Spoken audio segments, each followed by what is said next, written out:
the nation's finest collegiate players from 1975 against the NFL champion Pittsburgh Steelers. And tonight, you watch for the All-Stars this young man, Archie Griffin. An incredible career at Ohio State, over 5,000 yards rushing. He put together a string of 39 consecutive games in which he gained 100 yards or more. He won 2 Heisman Awards. He'll team with Joe Washington. Joe Washington, a very gifted running back, reminds you of Gale Sayers, the way he can cut. And the big man for the All-Stars, Chuck Muncie, who led the University of California to their finest season in 24 years. Tony Galbraith of Missouri is another 230-pounder who makes his yardage the hard way. But can they move against the Pittsburgh Steelers and the likes of L.C. Greenwood, number 68, and number 75, Mean Joe Green? The secondary is always helping the linebackers. Number 59 is Jack Ham. He hits, and all the Steelers. Swan caught 4 passes, 161 yards. He was the MVP. But this man is the heart and soul of the Steeler offense. He gets the yardage when it's needed. Franco Harris. From Soldier Field in Chicago, Illinois, it's the College All-Star football game. This ABC Sports exclusive is brought to you by Toyota. You ask for style, economy, and dependability. You got it.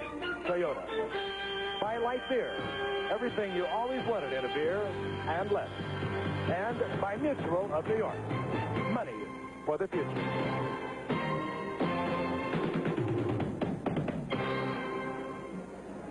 We have a late arriving crowd here in Chicago this afternoon. The city was hit with tremendous thunder showers. The field is wet. However, it does appear as if it's going to clear. The field is fine. It's synthetic. We should have a good football game. Hello again, everyone. I'm Frank Gifford. Obviously not in Montreal, where I just came from. But I am wearing my Olympic blazer, if you will, maybe in a tribute to the hundreds of ABC people who are helping you enjoy the 21st Olympiad. And, of course, they are doing a job that you appreciate, I know, and if you were ever there, you cannot believe the work that goes into it. But we have a good show here tonight, the College All-Stars and the Pittsburgh Steelers, and I'm very fortunate, and I'm working with a man who was a member of this College All-Star team when they first beat the pros back there, I guess, Bud more years than we like to remember.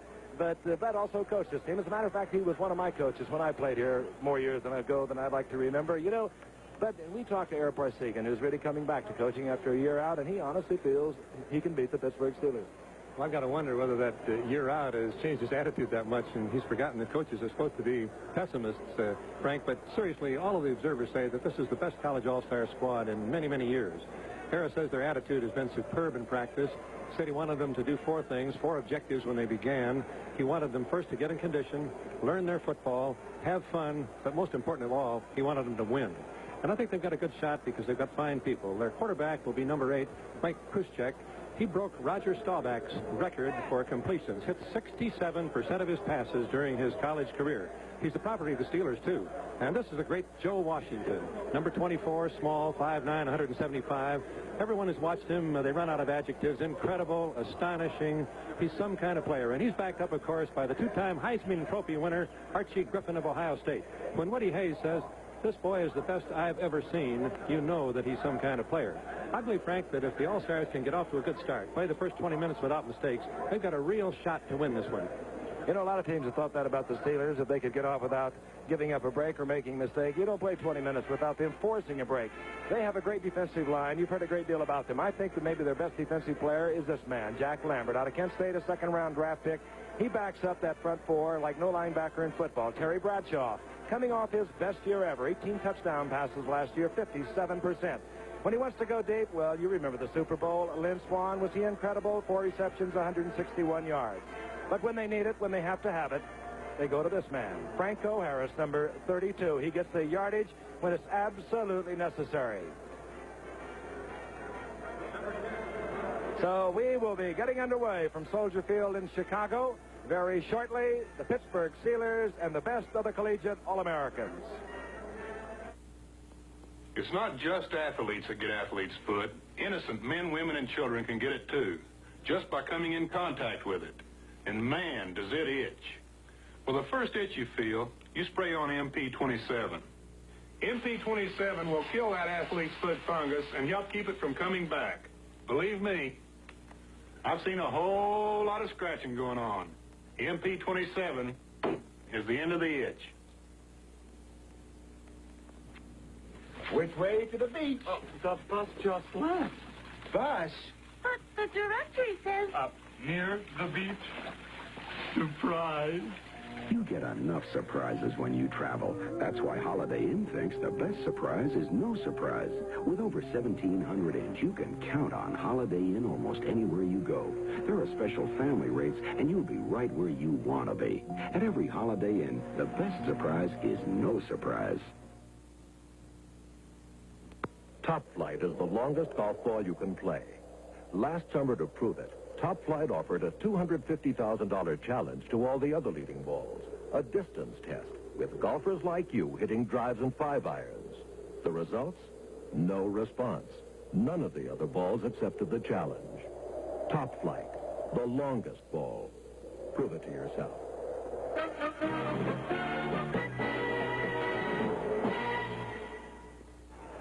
The 43rd Annual All-Star Game is about to get underway. Kicking off for the All-Stars, Chris Barr, an incredible kicker from Penn State. We'll be telling you more about him tonight. Deep, a rookie for the Pittsburgh Steelers, Tommy Raymond. The ball dropping off to the left, and it goes to Fuchs. Roland Fuchs. Fuchs powers out to the 30-yard line. The Pittsburgh Steelers will have first possession. The defending NFL champions against a fine all-star alignment. Frank Gifford, along with Bud Wilkinson on the sidelines, another gentleman who played in this college all-star game back in 1959, a former teammate of mine, Lee Groscup. At quarterback for the Steelers, their familiar names, number 12, Terry Bradshaw, Rocky Blyer is at one setback, Franco Harris the other, number 32, Harris, 20, Blyer. Wide receivers, 88, Lynn Swan, Frank Lewis, 43, the tight end is number 87, that's Larry Brown. Bradshaw, first and 10. Ball inside the 30. Crossing quickly, it goes out to Franco Harris. Piled up at the line of scrimmage by a hard charge by the defensive unit for the College All-Stars. Up there quickly was number 35, Schaefer Suggs, and Leroy Selman, the great All-American from Oklahoma, sliding along the line of scrimmage. Leroy is one of those boys who weighs 262 pounds, but Frank, he's reminded me of some of those gymnasts you've been showing us from Montreal. He's that agile, that quick. He's in there with his Bubba, if you will, Dewey Selman. He's number 91. Keep your eye on them because they'll have their hands full with the veteran Pittsburgh Steelers offensive line. It was a loss of 2. Second down, a long 12. Ball resting at the 25-yard line of the Pittsburgh Steelers. Bradshaw back. Dumps it off to Harris. A slippery ball in and out of Franco Harris's hands. He had running room. He could have picked up yardage. Ron McCartney was defending there for the All-Stars. That veteran line for the Steelers. Ray Mansfield in his 14th year is the center. Pittsburgh drafted a pair of centers. Mansfield said, "You've wasted them." Flack is the left guard, 50. Mullins is 72, the right guard. Gravel, the right tackle, number 71. Kolb, the strongest man, perhaps, in pro football, at the left side, tackle, number 55. We'll run down the college all-star defensive unit in a moment. Third down, a long 12, as Terry Bradshaw looks the situation over.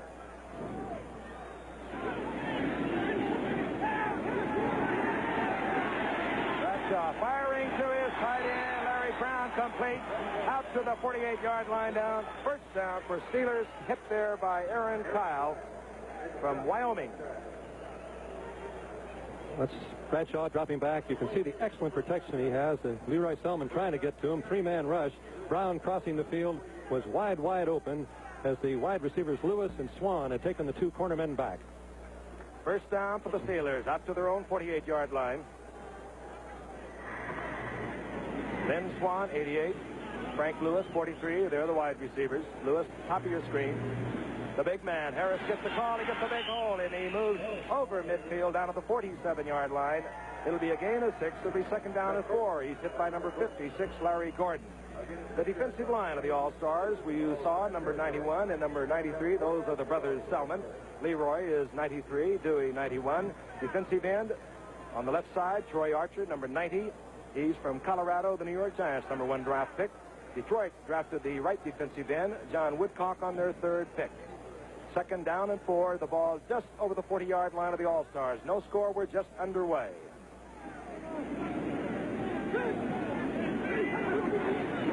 Blyer gets his first catch of the evening, and he's very close to a first down. The 8-year veteran out of Notre Dame. hit there by middle linebacker, number 77, Ed Simonini, and we're going to be watching him all night. Baltimore's third-round draft pick. The All-Stars are basically going to play a 4-3-4 defense. That time they jumped into a five-man line, similar to what we see the Miami Dolphins play so often. A 5-3 front. You saw Bradshaw check signals against the defensive alignment. And we have a timeout for our measurement. The Steelers have sent in both their tight ends. They apparently feel they did not make it.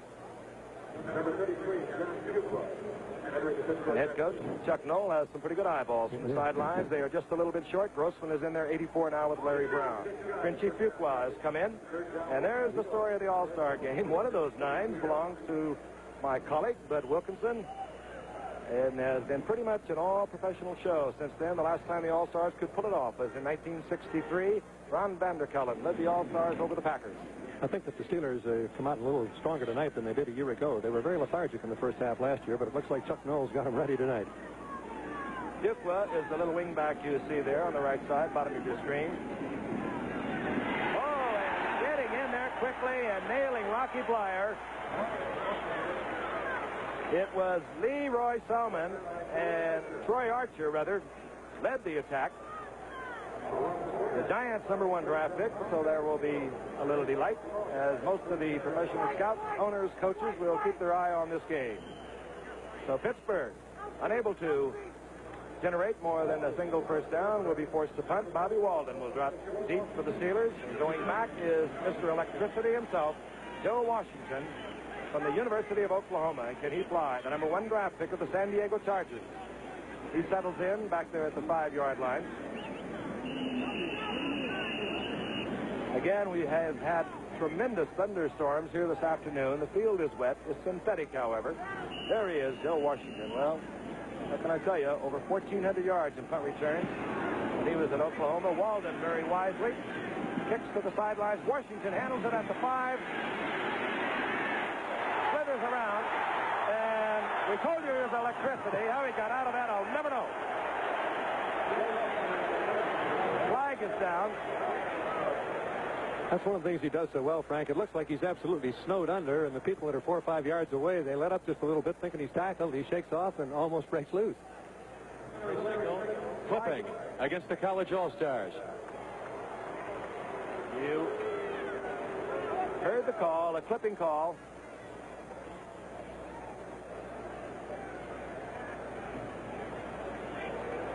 Our referee tonight is Carl Lepore.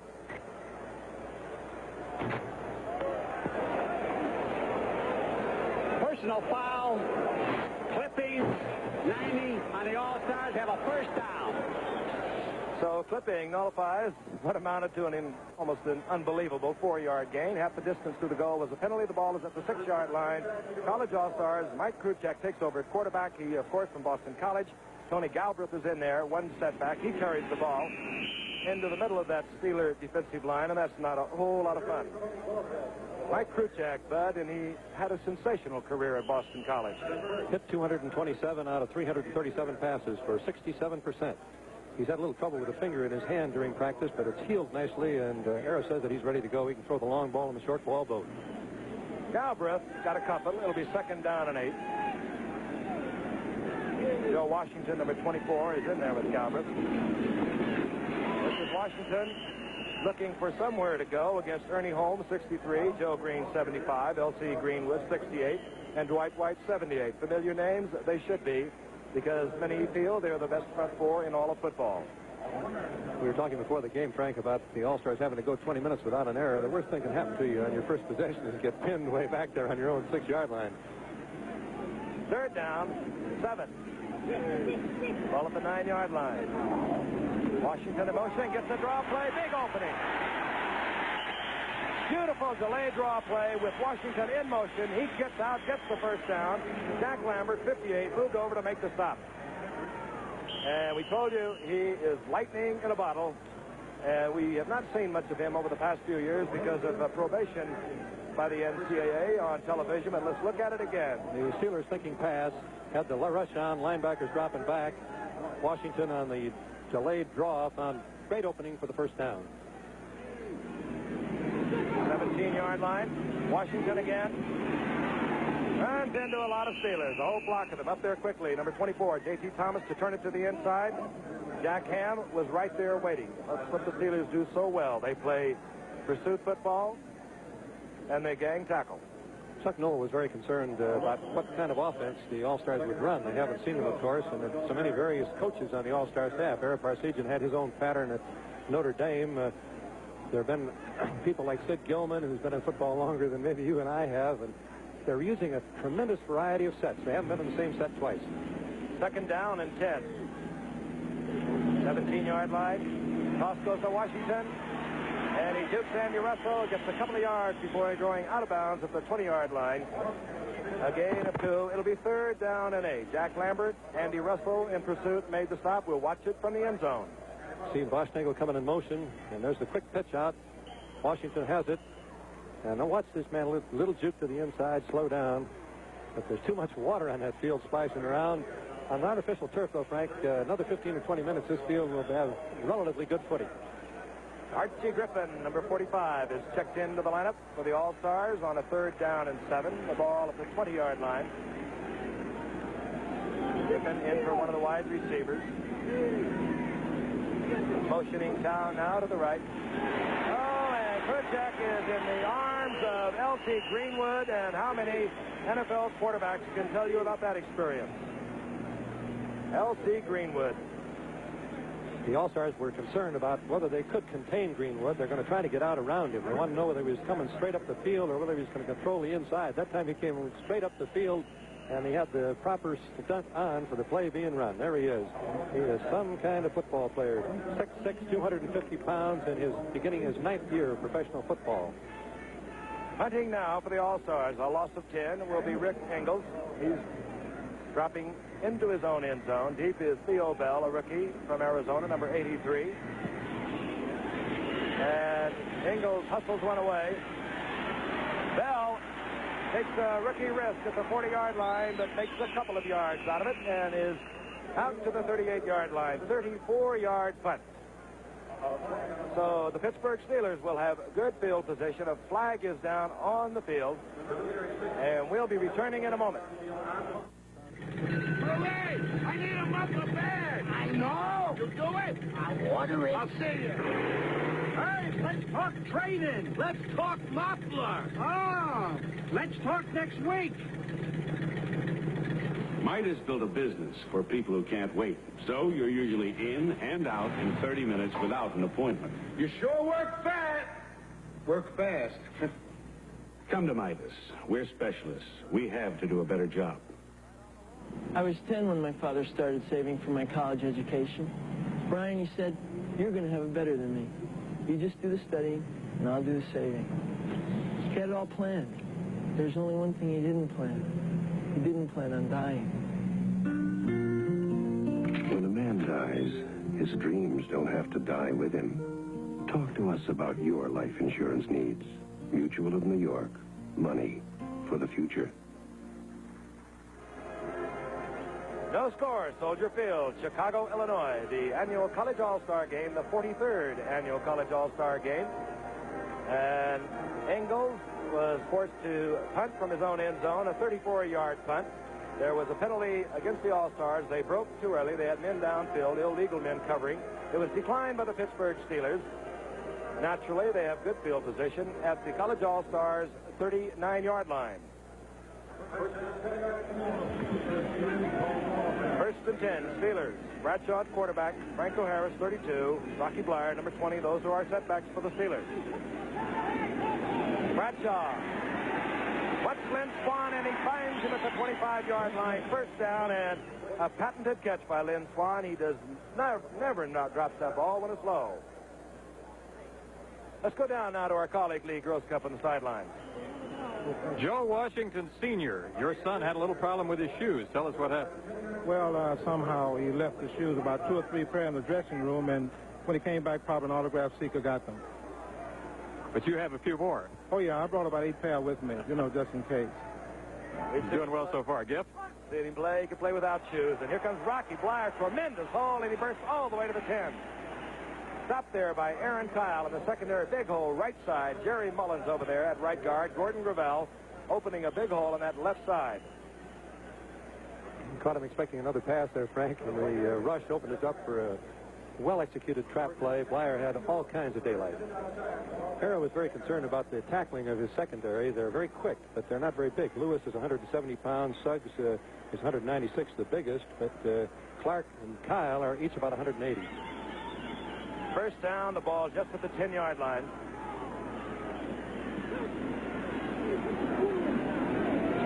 Franco Harris looking and pecking along the line of scrimmage, getting inside the 10, a yard and a half. It'll be second down and 9. Leroy Selman, 93. Troy Archer, 90. The two big defensive linemen on the left side in there on the stop. The linebackers for the All-Stars, number 75, Charles Bilyaw, Texas Southern. Oakland's number 2 draft pick is in there now. Ed Simonelli is a middle linebacker, number 77. Kevin McClain, Los Angeles' number 1 draft pick, number 51, is also in there. Second down and 9. Steelers with both wide receivers, top of your screen. 88 is Swan, 43 is Frank Lewis. Toss goes to Blyer. And great defensive effort there by number 77, Ed Simonelli, the middle linebacker. And Bud Wilkinson, you told me about him. He's quick. He's not all that large, but he really can move. He's a great player for Texas A&M for 3 years. Henry Ballard said he's the most intense football player I've ever coached. And he's got that great lateral speed, which is what you're looking for. If you're an All-Star fan right now, Frank, you're thinking pass, interception, or fumble, please, so Girella won't put 3 points on the board against us. Always a game of tactics. Third down and 13. 5 men have moved into the secondary for the All-Stars. Steve Wagner, number 6, is back there. Bradshaw, lots of time going for his tight end. Larry Brown, no chance, covered well by Steve Wagner. Man-to-man coverage, it was very effective. They ran a crossing pattern, and sometimes on those crossing patterns you get a kind of a pick-off like you do in basketball, but Wagner kept with his man extremely well. I might point out that coaching the defense for the College All-Stars and head coach Ara Parsegan is Dick Nolan, a former teammate of mine, a disciple of Tom Landry, and a fine defensive coach, formerly of the 49ers. Girella on now. The attempt from the 19-yard line. Something is amiss. The Steelers want timeout. Maybe not enough folks out there in any event. That's right. You get that occasionally in early season. The special teams have a hard time aligning. And that time, Randy Grossman, number 84, was over on the bench when he should have been out with the field goal unit. You'll hear about that a little bit later, too. Funny how you hear a lot more when you lose from the head coach than you do when you win. But they really get upset when those special teams get goofed up. But as a former coach, you realize it can really shake up a ball club. It's just sloppiness that permeates through the entire team. Absolutely, and they're so vitally important in everything they do because each play they're in can be a play that'll break the game for you, and they don't play a lot of time, but you just got to feel they're going to be ready when they're called on. 29-yard attempt, Bobby Walden holding, Roy Girella for the placement. About a half a 9-iron for Girella, and the Pittsburgh Steelers move out in front. They score first, a 29-yard field goal by Roy Girella. Steelers leading the College All-Stars 3-0. We'll return to Soldier Field in a moment. Well, congratulations. Your car loan's been approved. Oh, thanks. Now I gotta find a car that'll give me my money's worth. You asked for it. The new Toyota Corollas, built to give you your money's worth, built to last. 9 out of 10 Toyota cars ever sold in America are still on the road. And don't forget Corolla's high resale value. If you can find a better built small car than Toyota, buy it. Quality. You asked for it, you got it, Toyota. When I played hockey, I really played hockey. They didn't call me Boom Boom for nothing. When I drink beer, I really drink beer. Light beer from Miller. It tastes great. And it's got a third less calories than the regular beer. It's less filling, and I can't get filled up. I've got to move fast. When you play the way I did, you make a lot of enemies. Light beer from Miller. Everything you always wanted in a beer, and less. The Pittsburgh Steelers, who won this game last year 21-14, have scored first. 5:30 remaining in the first quarter. Deep And how would you like to have these two men on your ball club? Joe Washington, 24, Archie Griffin, 45. They await the kickoff of Roy Girella.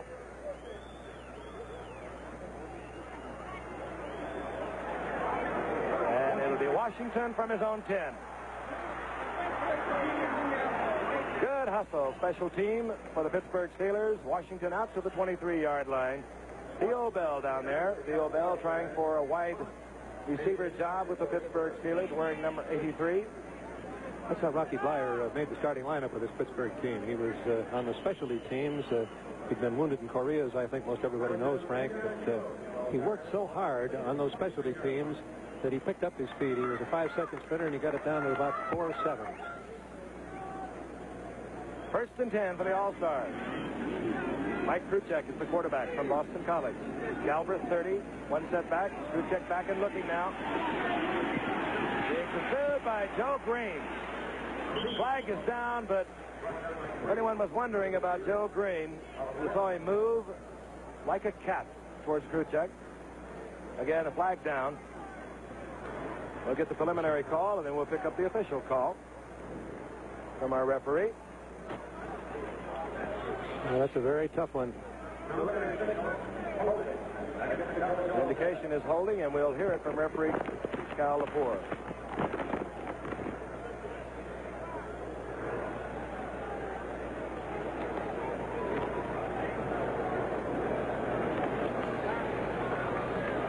Well, we're jockeying around. I'm sure we'll hear from number 9, Greg Penrose from San Diego State, now quarterback for the All-Star. Well, that was a PA announcer. I guess we'll hear it again. The discussion right now is going on of Andy Russell, the team captain who is playing in his last year. Holding 65 in the offense. First down. Holding against the College All-Stars, number 65, Dennis Lick.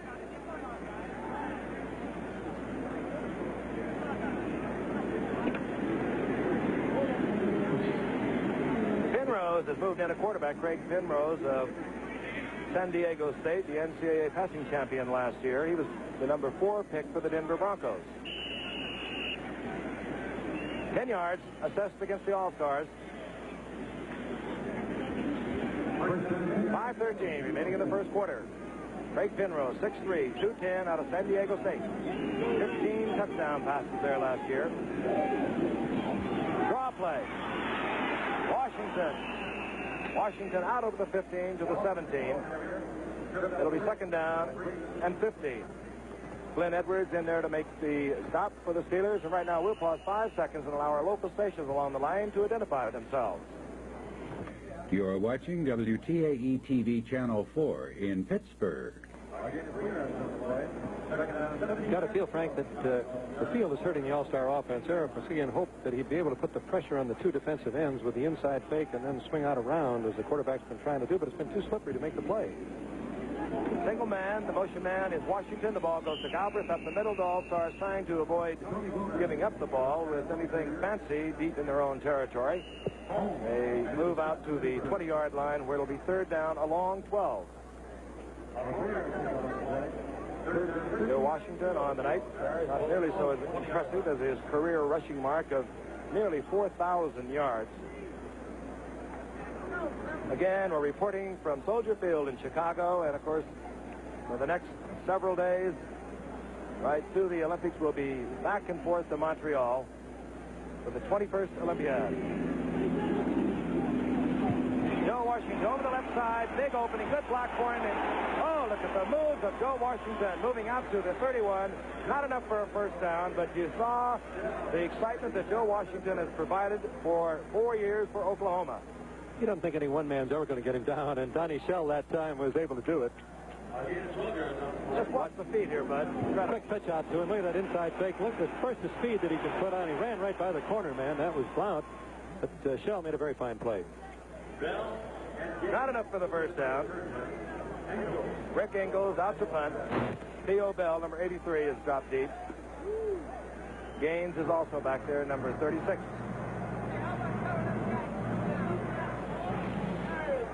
Ingalls. It'll be Bell at his own 32. Bell Out of bounds at the 44-yard line. Good return, good field position for the Steelers. Tony Galbraith was down there to make the stop. We'll be returning in a moment.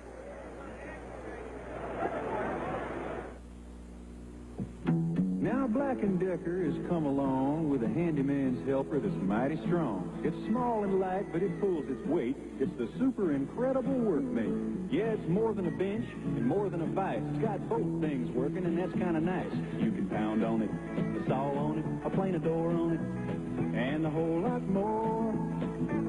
Yeah, when you're alone and there's work to do, the workmate will help you see it through. Sears National Automotive Sale. The Sears Die Hard. The battery you've seen start 5 cars is now on sale. Save $7 on the Die Hard. Now only $37.99. For traction, mileage, and strength, get Sears steel-belted radial, the same type of tire that beat the Baja. Now the biggest savings ever. Save $36 to $80 on sets of 4. Only at Sears.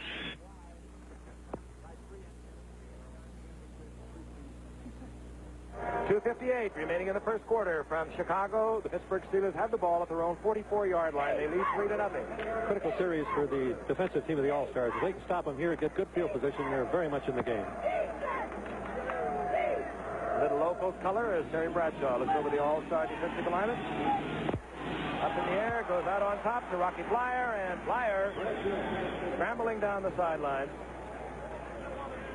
And we'll see where they mark it. At the 40-yard line, just inside the 40, up there covering was Aaron Kyle, the #1 draft pick for Tom Landry and his Dallas Cowboys. They obviously caught the All-Stars reading run that time, and everybody was wide open. Ball at the 39-yard line. For your information, you Buffalo Bill fans, they signed their #1 draft pick. He's playing tonight. He's number 29, Mario Clark of Oregon. He was signed at 5:30 this evening. On the 1st and 10, Bradshaw going for Swan. Good defense back there. Number 40, Ed Lewis, the second-round draft pick of the San Francisco 49ers from Kansas, was back there along with Mario Clark. And we just spoke of Mario. Signed with the Bills tonight, the #1 draft pick. It'll be 2nd down and 10. You got to get a little better rush than that, or Bradshaw's going to eat him up. I was talking with Chuck Knoll at noon, Frank, and he said that Bradshaw is really so effective throwing the ball that in practice he can do things that you tell him that you better not try to throw it that hard in the game because they're not going to be able to catch it. You slow him up. But he's got that great touch on the long ball, on the short ball. He's really a remarkable thrower. He's been good in the past, but he really came of age last year. 57%, 18 touchdowns. Now on a 2nd down and 10, he hands off to Rocky Flyer. Flyer up to the 35-yard line. Gain of 4. It'll be 3rd down and 6. Ron McCartney, number 53, LA's second-round draft pick, made the stop along with Ed Simonini, number 77. There's Chuck Knoll. What a remarkable record he's had since coming to the Steelers in '69. Did a great job of picking people in the draft, slowly build up his team, and they're right at the height of their powers now. Almost everybody on the team is either 28 or 29 years old. Super Bowl champions the last 2 years. 3rd down and 6, the ball at the 35. Bradshaw again, looking. A lot of time again, runs out of the pocket. And this time he throws into a crowd intended for Swan. Kevin McClain was back there, almost got his hands on it for the All-Stars, but not quite. 4th down, the All-Stars firm up and hold again. Ara Parsegan, we spoke of Knowles' incredible record. This man had that sensational record at Notre Dame, 170 wins, 58 losses, 6 ties, 2 national championships, and back on the sidelines where it belongs, bud. He also had a winning record at Northwestern, which a lot of people overlook, and when you have a winning record at Northwestern facing the power schools of the Big Ten, it's a remarkable achievement. College All-Stars call timeout. We've got a great series of college football games coming up this fall, Frank. Season begins Thursday, September 9th with UCLA at Arizona State. Arizona State, the surprise winners last year of the Fiesta Bowl. That's Saturday, September 11th. Great regional, Pittsburgh and Notre Dame being the headline game. Tulsa, Oklahoma State, South Carolina against Georgia Tech, and Houston at Baylor. And the following week, September 18th, it's Ohio State against Penn State as the leadoff game in another fine regional. But you don't mind if we say a little thing about Monday Night Football. We began, of course, with Miami and Buffalo. September 9th is going to be here before we know it, and that's the opening game. It's a Thursday night. It's one that all college football fans should mark on their calendar. If Arizona State can beat the UCLA Bears, they could take it all the way. Another undefeated season for Frank Kush. You know, many people are saying that Arizona State Bud could go on to become the #1 team. Many of them have picked them already. Bobby Walden sets the punt. Joe Washington, single safety. Walden looking for the end zone, and he made a bit of beauty. No, he did not. He came close to putting it out inside the 5. So the All-Stars will have an opportunity with a little breathing room. They move from their own 20. 2 minutes remaining in the first quarter. The Steelers out in front, 3-0. Roy Girella, a 29-yard field goal. The All-Stars are still fighting that field position thing, Frank. This is the third time they've had the ball. They had it on their own 6, their own 23. Lost 10 yards on the first play that time on the holding penalty. Now they've got it in the 20. Hopefully they can work themselves out into some kind of position where they can really open up and operate. Their main man will be quarterback Craig Penrose out of San Diego State. His setback, Galbraith, number 30, Washington, 24. Little delayed trap, Tony Galbraith out to the 23-yard line, mark it at the 24. It'll be 2nd down and 7. Hit there by Jack Ham, number 59. We haven't talked much about these Steelers linebackers. What a good core it is. Ham, 59. Jack Lambert in the middle, number 58. Andy Russell playing his final year, number 34.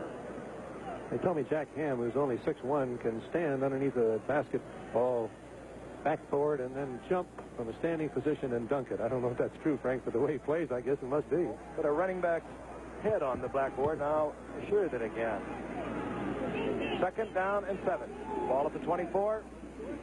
Galbraith gets the call. Good spinning, twisting movement out to the 30. Short of the first, or maybe not. It will depend upon where they mark it. Glenn Edwards moving up, number 27, to make the stop with help from Steve Fredette. Pretty good play in there that time. It looked like the first man had the ball, and the Steelers thought he did. Galbraith coming through behind him, just barely short of the first down.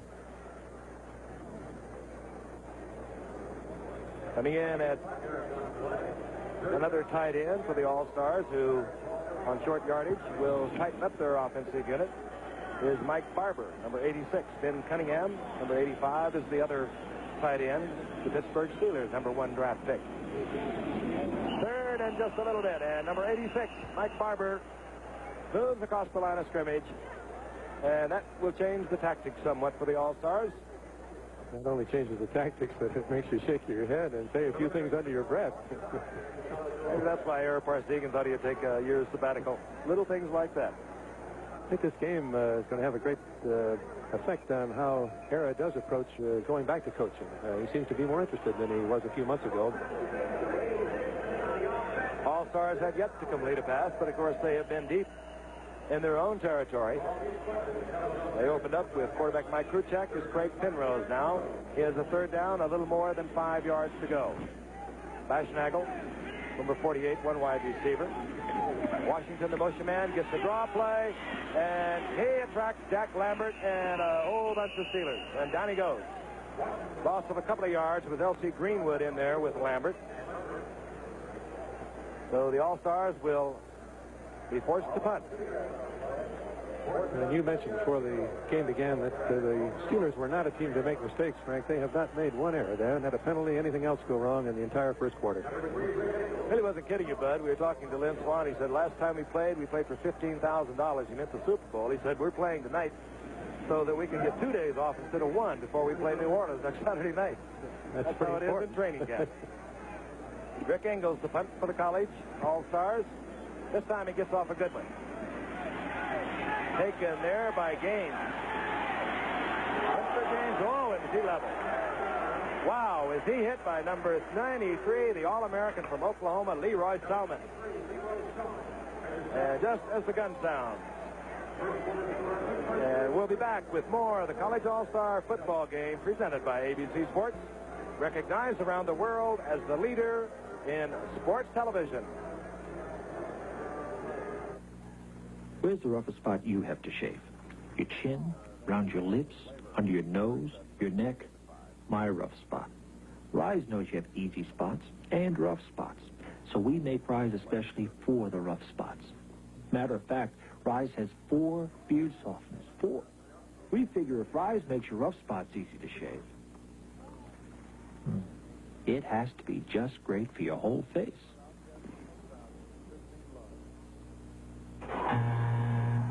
I guess you could say I'm a professional sweater, because out there you really work up a thirst. You see this Gatorade thirst quencher? It's not like one of your soda pops or iced teas. It's like me, the greatest. Gatorade's the one drink specially designed to really quench your thirst and give your body what it's thirsty for. When it comes to quenching your thirst, nothing can match Gatorade. And when it comes to wrestling, there ain't a man that can touch me. It's your face, that shit. Love it, it's your face, that shit. Love it, it's your face, that shit. Love it. Push, pull, click, click. The Schick injector system loves your face this quick. Push, pull, click, click, and you lock a Teflon-coated blade into place for a really smooth, close shave. It's your face, that shit. Love it. Schick injector system, regular or twin blades. This is Frank Harris. I brought you the story of children like these from settlement houses and the great moments you made possible when Mildred Morrison completed her education. Now I'm here to introduce you to the 3rd season of the Great Moments series, and I'll be joined by the top stars from each of the NFL teams. We'll be bringing you the great moments on the field and the great moments you make possible in the lives of people. You can create a few great moments of your own. Be a part of your United Way. Thanks to you, it works. For all of us, the United Way. We begin the second quarter of the 43rd annual College All-Star football game with the Steelers leading 3-0. Roy Jarrell, a 29-yard field goal. Steelers first and 10. They move from their own 46-yard line. Reggie Harrison, 46, with one setback along with Frenchy Fuqua, number 33. Fuqua gets the call, stacked up on the left side, no gain. Second down and 10. Let's go down to Lee Gross Cup. Thanks, Skip. Mike Kruschek has a badly bruised left thigh. He's trying to loosen it up. If it does loosen up, you'll see him back in the football game. If not, you'll continue to see Craig Penrose or Jeff Blunt. Skip? Thank you, Lee. And, of course, Kruschek was drafted by the Pittsburgh Steelers. You would think they would treat him a little more delicately than that. However, forget. That's the case.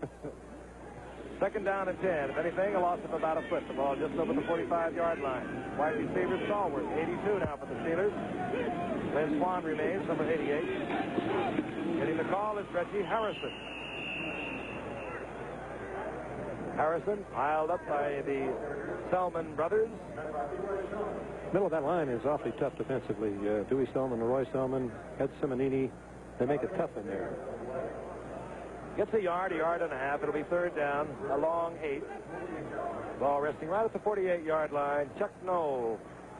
Last 4 years, he's won 43. He's lost 12 and tied 1. Came from Baltimore and is put together under Art Rooney, a great championship team in Pittsburgh. On the third down, Bradshaw looking. Takes a look at Harrison. He's not available. Goes out to his wide receiver, Lynn Swan, intended him to Swan. Swan slipping on the turf. First quarter, not a bad one for the All-Stars, considering how many times they were in trouble in their own territory, Bud. The total yardage, if you take the passing out of it, they played a very good first quarter, and I think that Eric Parsegan is very pleased with this. When you are going against the pros for the first time, Frank, as both you and I recall, it takes a little while to get the confidence that, yeah, we're as good as these guys. We can play with them. And by now, the All-Stars, I think, along the line feel that way. Bradshaw, of course, not burning the barn down either, Bud. He's 3 of 8 for 50. Fourth down, Steelers will punt. Bobby Walden, Joe Washington, single safety for the All-Stars. Walden, very obviously, does not want Washington to get his hands on the football. Puts it out of bounds inside the 14-yard line. Steelers over the All-Stars, 3-0, 13:30 remaining in the first half. We'll be back. I tune up friends' cars as a favor, but when they say I need new points, condensers, and plugs, I say you may not need new plugs, not if you use these auto lights. They got a special extended tip that self-cleaning, burns off carbon deposits. So instead of lasting 5,000 miles, they'll easily last 10,000. They say, change the plugs. So I changed the plugs. What do I do with their old auto lights? Put them in my car. I haven't bought a new plug in years. Introducing Motor Trend Magazine's 1976 Import Car of the Year, the Celicas from Toyota. Motor Trend calls all three Celicas the right cars at the right time and picked them over every other import. This award is based on engineering, styling, comfort, and performance. If you're asking for a quality car, listen to Motor Trend. Get a Toyota. Quality.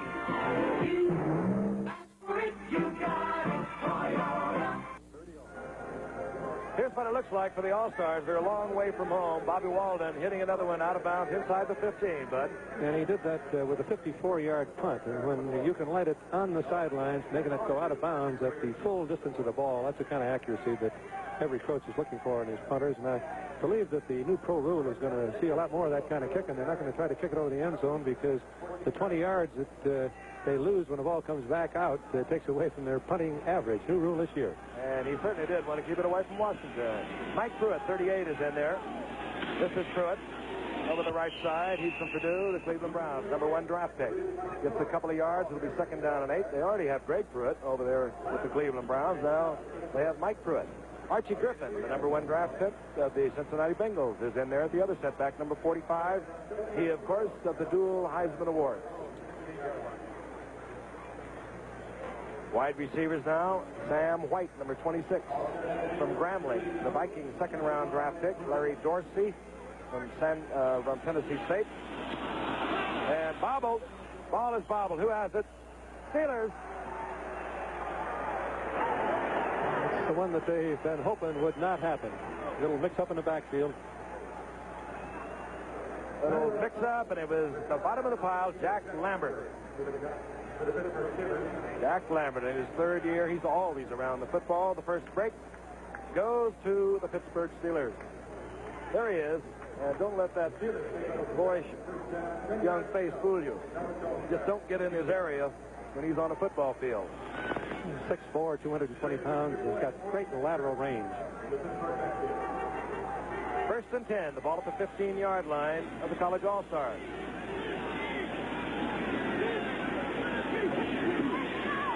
Bradshaw flooding back to the right, isolating a receiver, and he cannot get to him. It was intended for John Stallworth.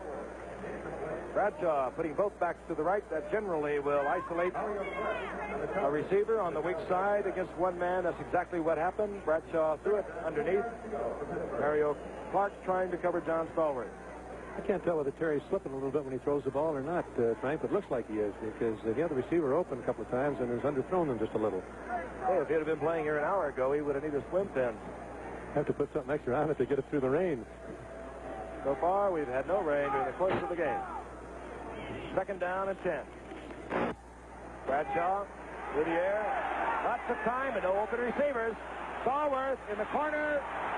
No good. Mario Clark from Oregon, the Bills' #1 draft pick, back there on the coverage. A big rush here on Bradshaw, and this is the kind of move that makes him the great quarterback that he is. Rolls it to the outside. Looks like he's going to run with the ball. He sees Stallworth open, and this one he really did on the run hang out there absolutely perfectly. Stallworth, however, as you can see, does not get both feet in bounds. You've got to have both feet in bounds in pro football. I don't think he had either one of them in, but clearly he was off the field of play. Bradshaw now has left himself in a must-passing situation. Peters leading 3-0, 29-yard Jarrella field goal.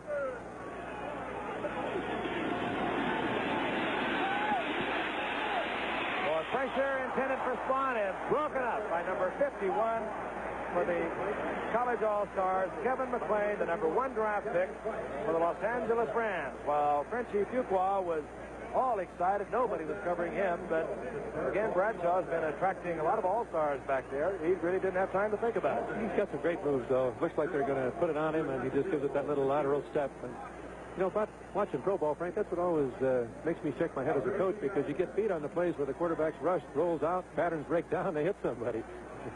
Okay, Roy Jarrella on now. His second attempt of the night from 32 yards out.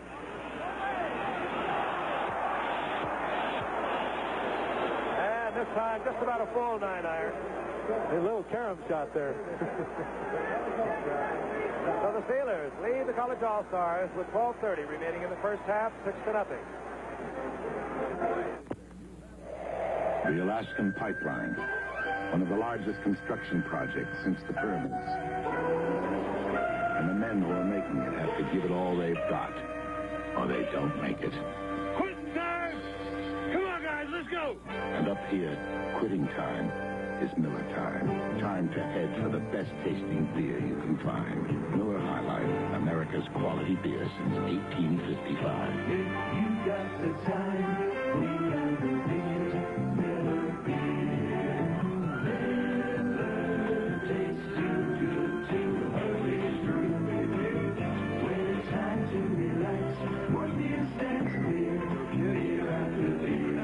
If you got the time, we got the beer. If you got the time, we've got the beer. Miller beer. Jarella has hit from 32 yards out. The Steelers leading the All-Stars 6-0. Frank Gifford along with Bud Wilkinson and Lee Grosscup. Pleasure to be with Bud, the 7th winningest coach in all of the history of collegiate football, 3 national champions, and a gentleman that is a pleasure to be with. Jarella kicking away from Archie Griffin and Joe Washington, and is taken there by Galbraith, the big fullback. And Galbraith bowls his way out to the 34-yard line, hit there by Donnie Shell. And right now, let's go down to Lee Grosscup. He's on the sidelines. Thanks, Frank. Craig Penrose has injured the middle finger on his right hand. That means that Jeff Blunt of Tulsa now takes charge for the All-Stars. He was a replacement for Richard Todd of Alabama. Now, you remember that the last time the All-Stars won this game was back in 1963 with another alternate quarterback, Ron Vanderkellen of Wisconsin.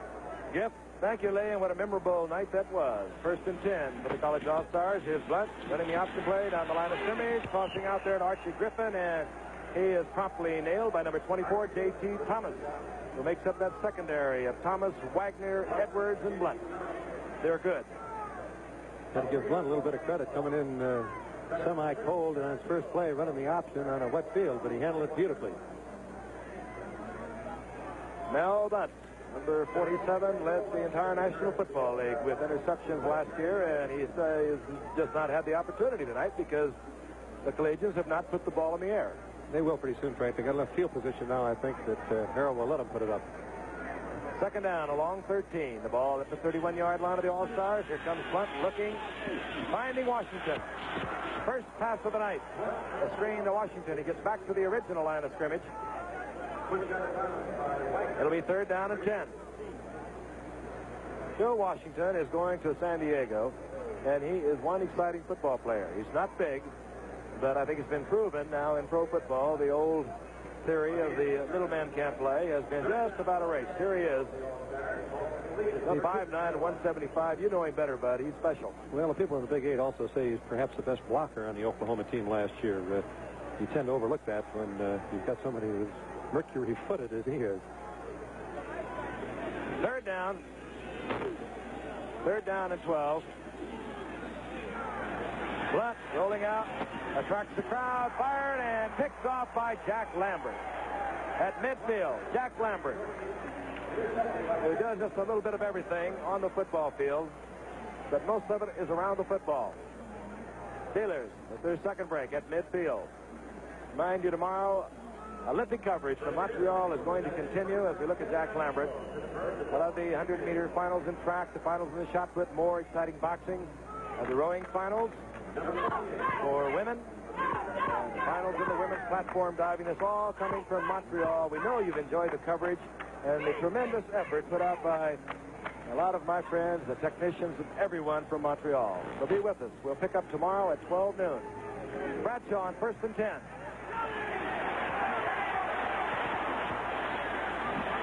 Complete. He hits Randy Grossman, and Grossman is down the sideline. Moving inside the 20, down to the 19. The backup tight end, Randy Grossman. And again, Bud Wilkinson, that's how Bradshaw can really hurt you. Let's watch Bradshaw Nobody open on the first pattern, and that's that speed that he has that makes him the great player. Rolls out, dead on the run. Pass complete beautifully. People sliding around down there, but Bradshaw's execution when he's rushed is remarkable. That was Ken Novak in there pressuring Bradshaw, the Baltimore Colts #1 draft pick out of Purdue. Steelers 1st and 10. Ball at the 19-yard line. Setbacks 46 Harrison, Richie Fuqua 33. Frenchie, nowhere to go. It's Troy Archer, the Giants #1 draft pick out of Colorado, moving in there to drop Fuqua for a 2-yard loss. Mario Clark also coming up on the outside to turn Fuqua back to the inside. Archer looks very well balanced out there. He's controlling it from the outside, and he ignores the fakes, stays on his feet, plays it calm and cool. Troy Archer, 6'3", 245-pounder. Second down now and 12. The ball at the 21-yard line.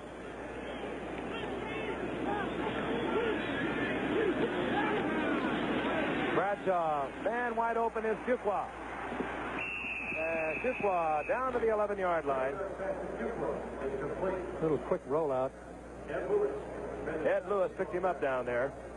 See him rolling out there quickly just at the top of your screen, and it's a very fast throw to him. He's right out in the flat. He appears to be wide open. He gets it turned up the field pretty well. He's hit hard there by Ed Lewis of Kansas. Lewis weighs only 170 pounds, and Fuqua kind of runs over him for a few steps.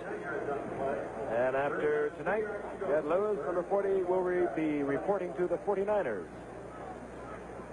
Third down and 3. Ball at the 11-yard line. 9:44 remaining in the first half. All field goals thus far. 32-yarder by Girella, a 29-yarder by Girella. Inside handoff. Harrison, big hole. He's inside the 10. Has the first down. Reggie Harrison. He was the Cards' 9th round draft pick back in 1974. Came to the Steelers as a free agent. Had a little problem cracking the lineup of a Rocky Blyer and a Franco Harris. I kind of feel the Steelers taking on a little more polish, though, every minute the game goes along. They've not had too much practice thus far this year, and they're kind of playing themselves into shape right now. Let's take a look at this one from the end zone. First and goal. Ball at the 4-yard line. Steelers leading 6-0. Bradshaw pulling ahead down to close to the 1-yard line. Dewey Salmon, Leroy Salmon, both trying to power Bradshaw backwards. Terry's a big man himself, 6'3", 218 pounds. You're not supposed to run that play on first down from the 4-yard line, Frank. You're supposed to go outside someplace, and the Salmon brothers were both feeling that way. Took a little bit of an outside charge and left it wide open for Bradshaw. Terry, sometimes doesn't do what you expect. Sometimes he doesn't do what he expects. I think most of the time he does what Noel expects, though. Second down. Ball inside the 1-yard line.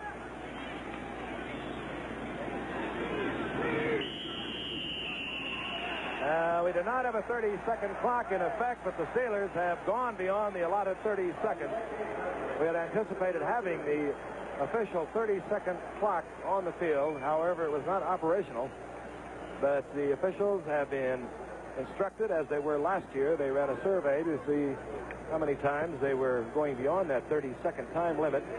They decided to put a clock in on it, just like you have in basketball, a 24-second clock. It's going to be interesting for the fans to watch that this fall, particularly Monday Night Football, Frank.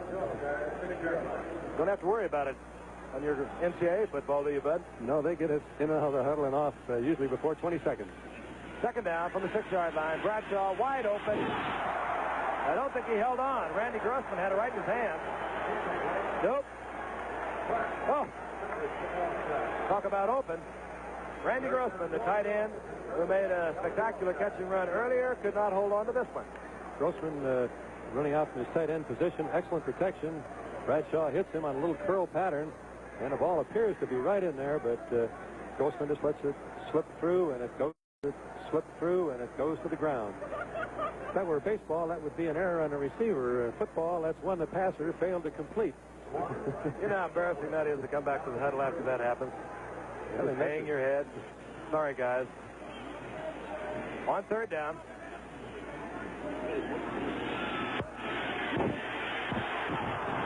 Bradshaw throws it up for grabs. John Stallworth. There's a flag down. Now, I don't know whether it was tipped by one Steeler, caught by another one. There's a big crowd of folks. Flag is down in the end zone. Swan, I think, tipped it, and Stallworth caught it. That, of course, illegal.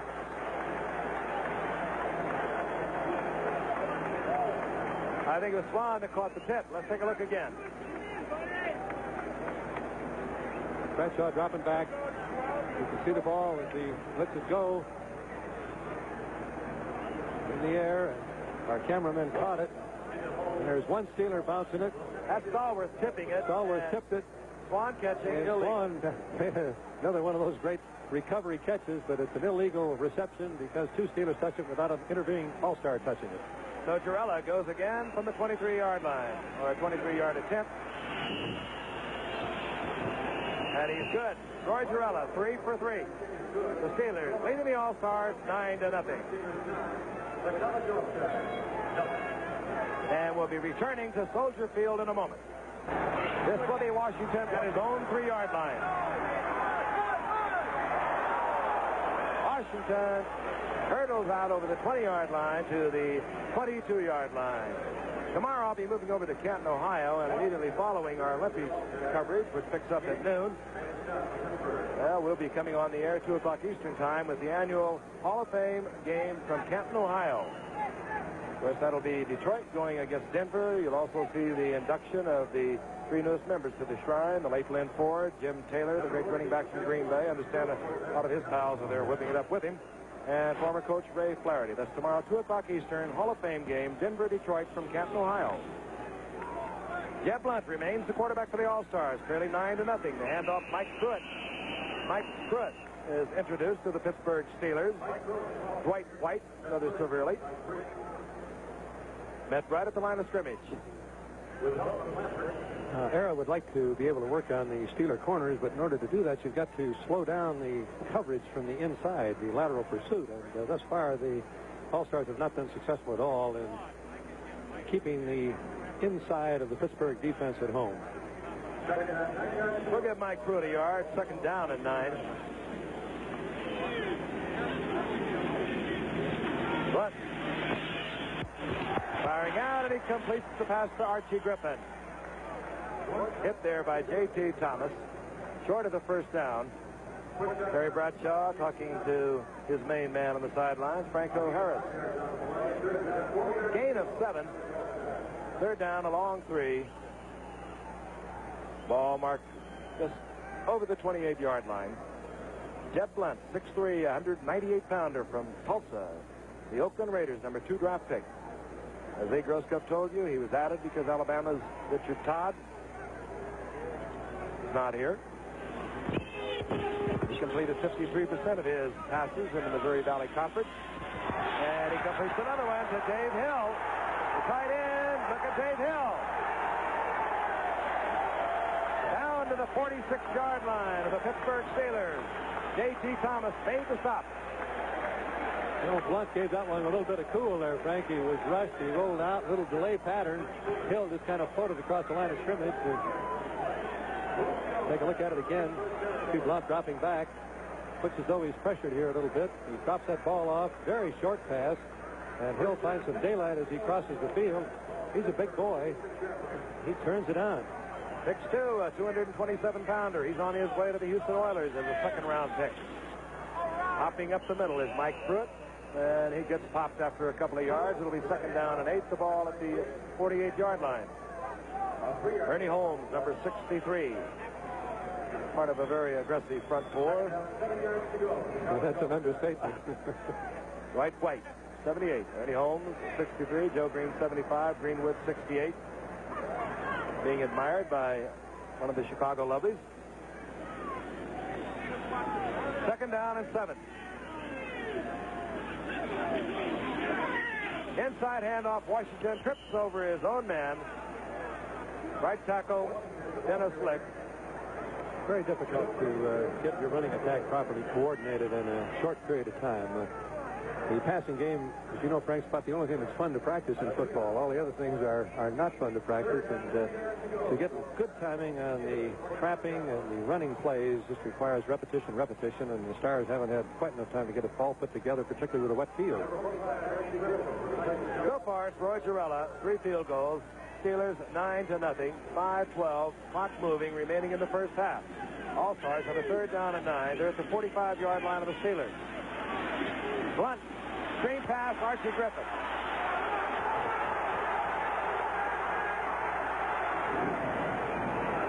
Griffin taken out of bounds. A lot of action, a lot of running, a gain of 1. Jim Allen over there for the Pittsburgh Steelers. That'll bring on the 4th down, the punting unit for the All-Stars. It's the kind of play that gives you untold respect for the Pittsburgh defense. Looks like they're all moving the wrong way. Looks like Archie's going to break something, and they just put the brakes on. They slide right back and never lose the pattern down the field. He just had no room to run. Winford Gaines, the single safety man for the Steelers. Rick Engels to do the punting. They're going for it, and they just about get it. Engels angling over to the left side. Flag is down.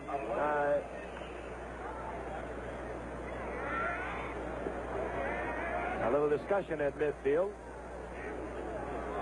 And again, the All-Stars apparently not really used to this professional rule. You can only send your 2 outside men down until the ball is punted. They have illegal men downfield once again. College, you're always telling your people, get down there quickly, and it does take a little while to learn to stay on that line of scrimmage till the ball has been kicked, unless you're one of the outside men.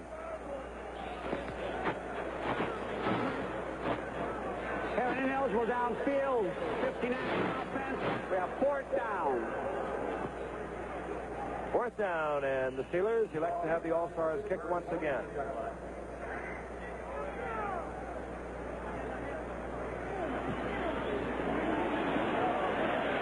Engels puts it up high, taken there. Fair catch called for by Winford Gaines. Gaines at his own 14-yard line, 36-yard punt. Of course, August the 2nd, Monday Night Baseball will be returning. Bob Uecker, Bob Prince, Warner Wolf. They'll be with us August the 2nd for Monday Night Baseball on the network of sports, ABC. I think you got most of America tuned in to watch ABC Sports prime time, Frank. Well, I know the numbers of people that have been enjoying our Olympic coverage. I, for one, enjoying it along with millions of others. Incredible things happen at the Olympics, and we have seen it already. And, of course, our coverage picks up tomorrow at 12 o'clock. The Steelers now pick up 1st and 10. They begin play from their own 13-yard line. 4:40 remaining in the first half. They have a 9-0 lead. Girella's 3 field goals. Reggie Harrison pecking along. Gets a couple of yards out to the 15. It'll be 2nd down and 8. This is the first time that the All-Stars have had the Steelers backed up on any one of the exchanges. The worst field position they've had prior to this was their own 30-yard line, and that was the opening kickoff. They've had it up around midfield or inside the All-Stars' 40-yard line on all other exchange points. If you're wondering about field goal records, that's held by an old-timer named Luke Rosa. He booted 4 of them here. On 2nd down and 8. Bradshaw, lots of time. Finds Grossman. Grossman hit, taken out of bounds, just inside the 20-yard line. A gain of 5 yards. It'll be 3rd down and 4. Roy Girella taking care of a very valuable instep. I don't know whether you're just massaging it to keep it warm or whether it's sore. Roy Girella, he's been so valuable to these Steelers. 17 of 21 last year.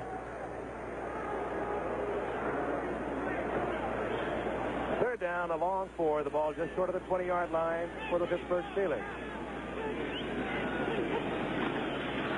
Bradshaw, everyone in the pattern.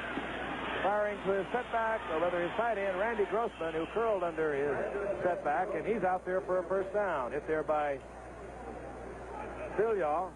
the Oakland Raiders, number 2 draft pick out of Texas Southern. Just look at that pass protection by the Pittsburgh line. Bradshaw perfectly in the pocket. Grossman curling underneath. He slips on the wet field, goes down, gets up, spins out. Looks like he might get it someplace, but Archer is back there to make the play. On first down. Ball at the 26-yard line.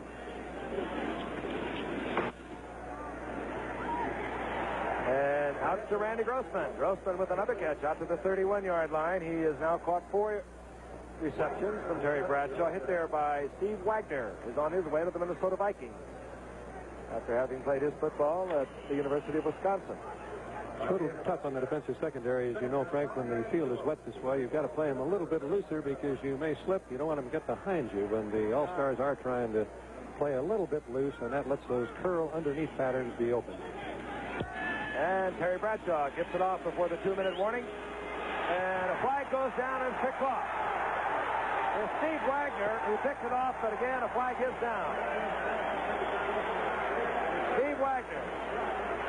The University of Wisconsin, the penalty against the Steelers. The All-Stars have their break and will also pick up a 2-minute warning. See it again. Bradshaw back. He's not rushed. He overthrows the ball just slightly. And Wagner is right there to make a diving catch. He recognizes this is pro ball. He's not hit. And he gets up and starts to go right away.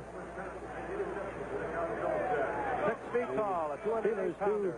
Recover very, very quickly, but the All-Stars are in business at the 25-yard line. First big break for him. There's the happy young All-Star, Steve Wagner, number 6, who intercepted the pass.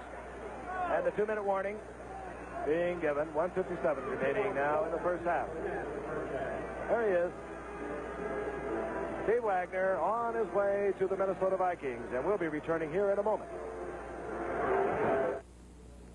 Sears National Automotive Sale. The battery that has extra power to start your car when most batteries won't is now on sale. Save $7 on the Die Hard. Now only $37.99. For traction, mileage, and strength, get Sears steel-belted radial, the same type of tire that beat the Baja. Now the biggest savings ever. Save $36 to $80 on sets of 4. Only at Sears.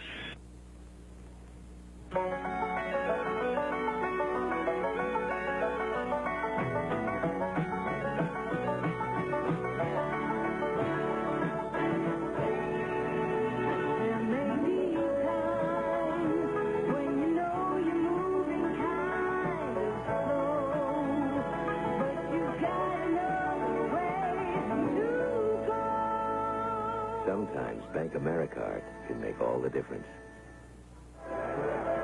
Steve Wagner from the University of Wisconsin has just intercepted Terry Bradshaw of the Steelers. The All-Stars down 9-0 with 1:57 remaining in the first half. They have a 1st and 10. They're at the 25-yard line of the Steelers. The quarterback is Jeff Blunt. He's going for the entire bundle in one shot. And good coverage back there on Larry Dorsey. Fine coverage. Defensively, Jim Allen was back there, number 45. He was getting help from Mike Wagner, or rather Donnie Shell now, who's moved in at safety for the Steelers. I think Jeff Blunt, has moved into the lineup because Mike Kruchek hurt his leg. Craig Penrose hurt his finger, and now Blunt is in the lineup. And it appears from that 4 out of 5 that he has a hot hand for the moment at least. I think he's got a better shot against this defense if he tries to hit people on crossing patterns or delayed receivers coming out. That Steeler secondary is very adept against the long ball. That was his first incompletion. 2nd down and 10. The ball at the 25, and Blunt leaves it there. Pulled away from the center. That's a very important package. And Mike Pruitt came up with it. L.C. Greenwood came up with Mike Pruitt. Coaching parlance, we call that snap from the quarterback T-formation center rather to a T-formation quarterback, an automatic exchange. Now and again, it doesn't prove to be automatic. Yeah, I just wondered about how much opportunity he's had to work, because I'm sure that Arapasegan planned to go with Kruchek and Penrose. He hasn't had as much as the other 2 men, and it's a very difficult thing to get the ball smoothly all of the time. 3rd down. Oh, and wow, Penrose is really belted. It was Dwight White who came up with the ball. Greenwood unloaded on Blunt, and that's putting it rather delicately. You could see the ball just slipping out of his hands. The hands were too high on the center's buttocks, and the ball never did get into Blunt's hands at all. And that was a very, very costly fumble. Looked like a minimum of 3 points there for the All-Stars after that intercepted pass, but by failing to make the proper exchange, they lost their opportunity. Again, keep in mind, it probably is the fact that the first two quarterbacks, Kruchek and Penrose, were hurt. They're out of the game. That some of the fact that Blunt has not had the opportunity to work that he should have had. In any event, Steelers have the football. 1 minute remaining in the first half, and Bradshaw goes to the air, incomplete.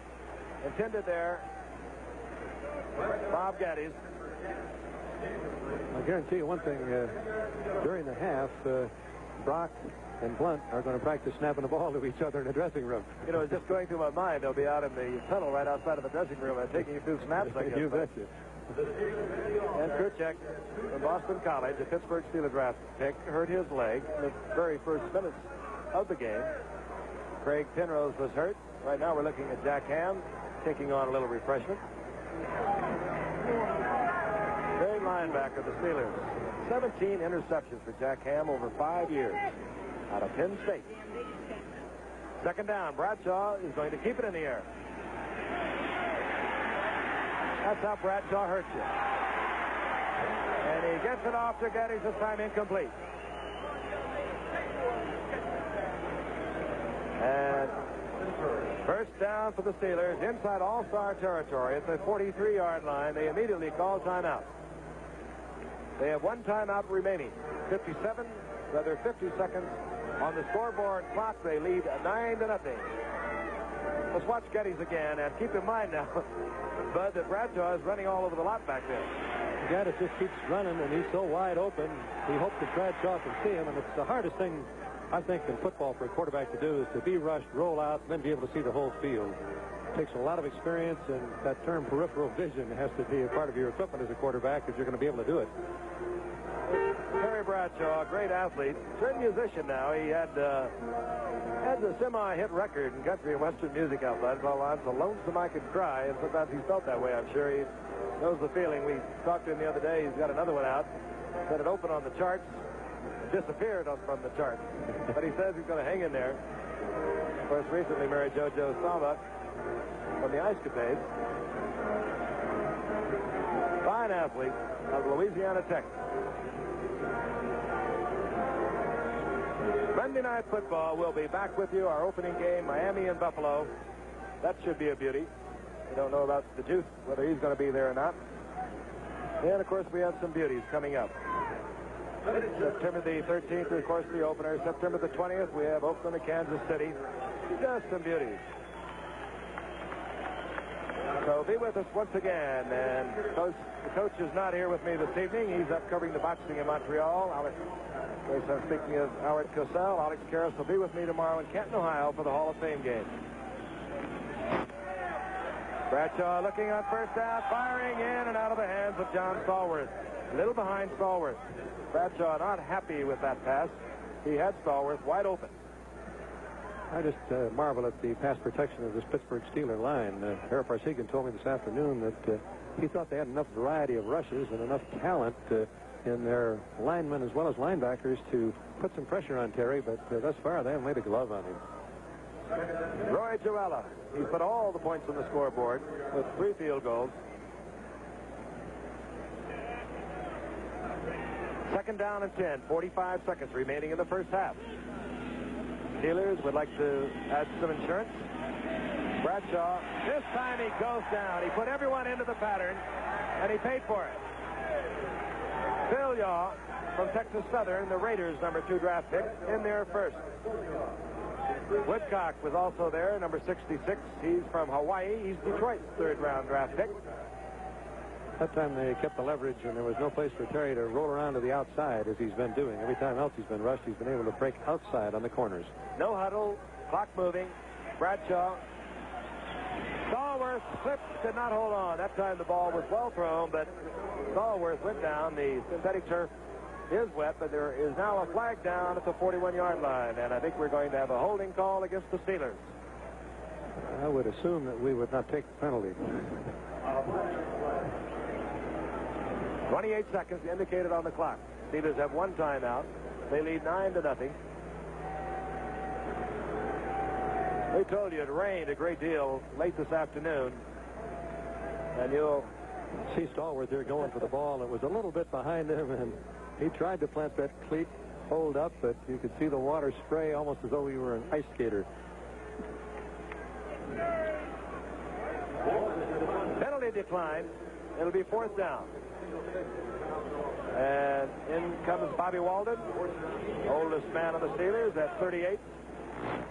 He'll punt away to Joe Washington, who's trying to guess with Bobby Walden as to which sideline Walden is going to try and reach.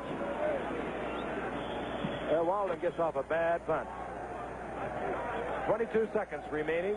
The All-Stars will open with fairly good field position. See where they mark it.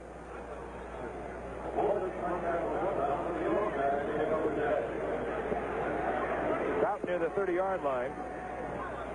I think that Joe Washington outguessed him a little bit. He went over into the, I guess you'd call it the right field corner, and made Walden turn around to kick it to left field, and he just didn't get lined up right. Mike Pruitt, 38. Archie Griffin, 45. The setbacks, they're in there with Jeff Blunt, the quarterback. They have 22 seconds to switch to work. Larry Dorsey, speedster from Tennessee State, is one wide receiver.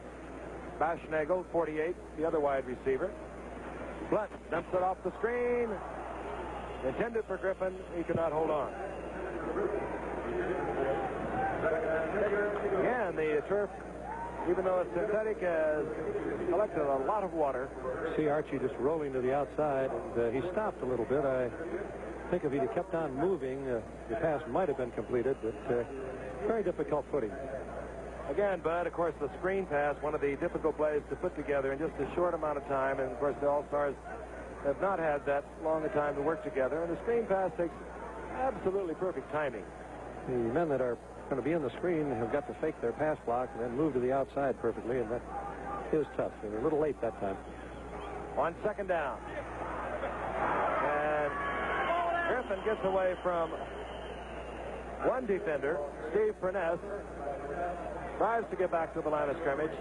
Cannot do so. Clock ticking off the final seconds of the first half. And there's the gun. The Steelers lead the All-Stars 9-0. You're watching another exclusive of ABC Sports, recognized around the world as the leader in sports television. We'll be back after this from our local station. I want a new car that'll spend more time in my garage than in Ernie's garage. You asked for it. Toyota Corolla. Intelligently designed economy cars that are built to last. Intelligent means welding, not just bolting bodies together. One of the reasons 9 out of 10 Toyota cars ever sold in America are still on the road. If you can find a better built small car than Toyota, buy it. Quality. You asked for it, you got it, Toyota. Hey, Pete Rose! What the man really want from an aftershave? Not fancy perfume. Or fancy bottles? Not fancy prices. No! A man wants to smell like a man. There's something about Aqua Velva. He wants to be cool and refreshed. There's something about Aqua Velva. A man wants to feel like a man. Feel like a man. 'Cause there's something about an Aqua Velva man. This is ABC, the one to turn to for excitement with the Captain Antonin.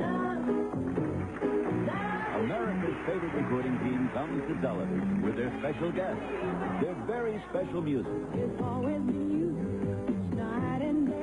and their own unique brand of humor.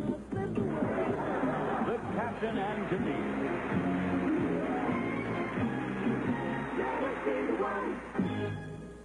One hostage and 2 gunmen critical after a gun battle. 25 present and former magistrates indicted by a federal grand jury. Details after the ball game on Channel 4.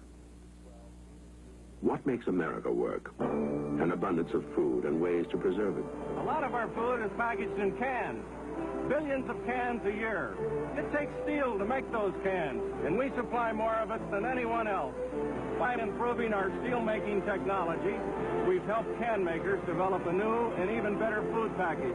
the seamless can. Helping preserve our food, that makes America work. At United States Steel, we're involved. This is WTAE-TV Channel 4 in Pittsburgh.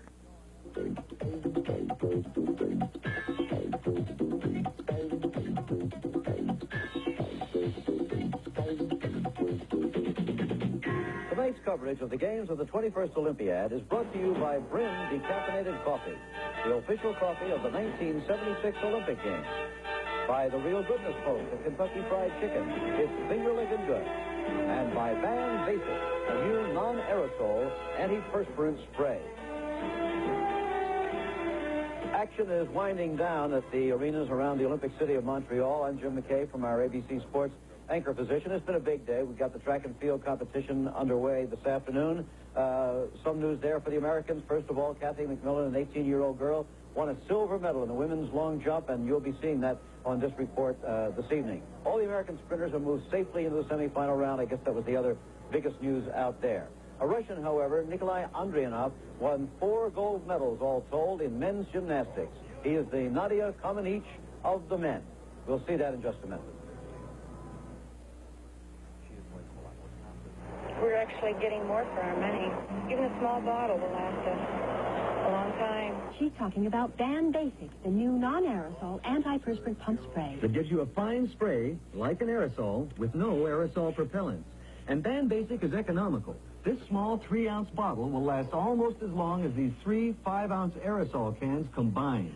Van Basic, effective, very economical, and non-aerosol. It's more economical, definitely.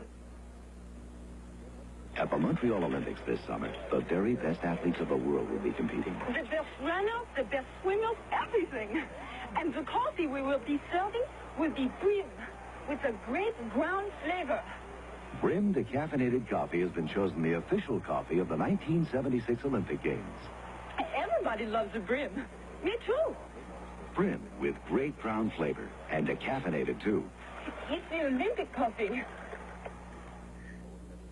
Security at these games has been outstanding so far, but today there was a report from a London newspaper that the head of an Arab terrorist organization had somehow slipped through the ring of security and was in Montreal. Now, that's an important story, of course, but tonight, the head of the Royal Canadian Mounted Police station here for the game says there is no evidence to support these newspaper allegations. Jean-Louis Gagnon says we are investigating all this information, and at the moment there is absolutely nothing to confirm the newspaper allegations. We've dealt with a whole series of these rumors over the past months, and all our investigations have proved them incorrect so far. That's where that stands tonight. A man, the first person, was disqualified from these Olympics under the dope test today. A man named Paul Cerruti of Monaco, who finished 43rd in trap shooting, disqualified for the use of amphetamines. The interesting point is, Paul Cerruti is 65 years old. He was the oldest competitor in the games, but now he's gone. We told you we would tell you the story of the 4th gold medal overall in these Olympic Games of Nikolai Andrianov of the Soviet Union, the world's greatest male gymnast. He certainly proved it out at the Forum tonight before 18,000 people. Chris Schenkel and Gordon Maddox reported. With 2 golds already, Nikolai Andrianov, the Soviet Union. Right, a front handspring, front with a half twist, lift off.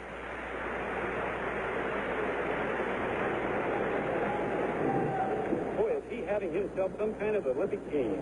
He needs a 9.725 to win his 3rd gold. Well, he's looking at about a 9.7 vault right there. Possibly higher. Takes a little step forward on his landing. Now, he's got 2 vaults coming, and it's going to be the average of those 2 vaults, Chris, that'll count. Here's another view of the same vault. There's the handspring. Front somersault, and he does a half twist on the 2nd somersault. Now, he's got 1 more vault to average in with whatever score he gets. And his first vault, a 9.75. 9.75 for Andrianov, who has to be called the king of the men's gymnast. The queen, of course, being Nadia. Oh, for sure. All right, now this is his 2nd vault. Very, very important. He needs a 9.7 here, and he will win his 3rd gold, and this is the 4th event of 6. He's been so steady in this competition, he ended up literally running away with the all-around. Full twisting Sukahara. Brother, I believe you're looking at the gold medal winner. I take a break. You sell for brim at these Olympics. You get busy like a beaver. Everybody loves a brim. Only Brim decaffeinated coffee has been chosen the official coffee of the 1976 Olympic Games. Me too. I love the brim. It's got some great ground flavor. Here they come. Okay, kid. Here we go again. Brim with great ground flavor and decaffeinated too. Who's next for the brim? It's the Olympic coffee. Performance. Performance is what really counts. In athletic competition, or even in judging the quality of a pain reliever. And for me, this pain reliever, Excedrin, performs better than regular aspirin. What's more, in 2 medical studies on pain other than headache, pain that could be measured more readily, Excedrin performs significantly better than regular aspirin tablets. Try Excedrin, the extra strength pain reliever. Excedrin performs better for me. See if it doesn't perform better for you. Well, there's a great deal of joy at Hoke County High School in Rayford, North Carolina tonight because teenager Kathy McMillan of the United States won herself a silver medal in the women's long jump this afternoon. Let's get that report from Keith Jackson and Wyomia Tyus. The women's long jump. Some conversation here with Wyomia Tyus, in particular about young Kathy McMillan, who is the only American to advance to the final round. Sharon Walker and Martha Watson did not qualify for the finals. In the background, incidentally, you see one of the electronic marbles here at the Olympic Stadium in Montreal. That picture is a live picture that is on the scoreboard, so that the people in all areas of this massive stadium are able to see, in some way or another, what is going on. And Kathy McMillan now is getting ready for her jump, the only American in the finals. Young woman from Rayford, North Carolina, who was our national champion and who was the top qualifier at our Olympic trial. Wyomia Tyus, she's up against it. Looks to me like she's getting a little bit of case of Olympic nerves.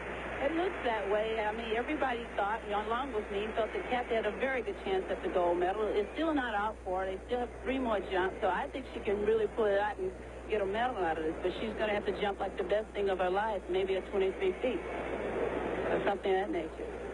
There she is now, reflected to the throng here at this massive Olympic stadium, preparing for her jump.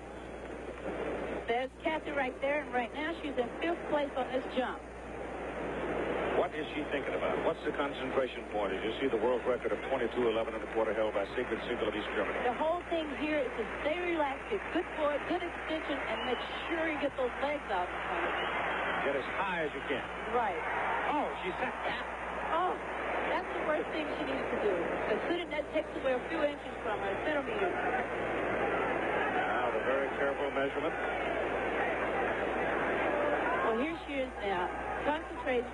Running down the runway. Looks very good running down the way. Picking up a lot of speed, really good speed. Hits the board, gets up there, very good, and she sits down on the jump. Sits down. All right, that translates to 21 feet, 1 1/4 inches for Kathy McMillan, and that keeps her in 5th place.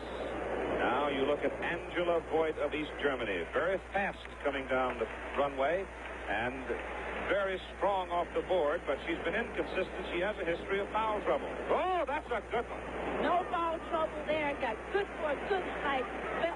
Followed through on her jump, and when she jumped, she did not get backwards. She fell forward or to the side. That is the key. Here's another look at her. Look at the power she gets. She is moving just like a sprinter, just running down the track, attacking it. And what she has to do is attack. Watch her hit the board. Watch the height she get on it.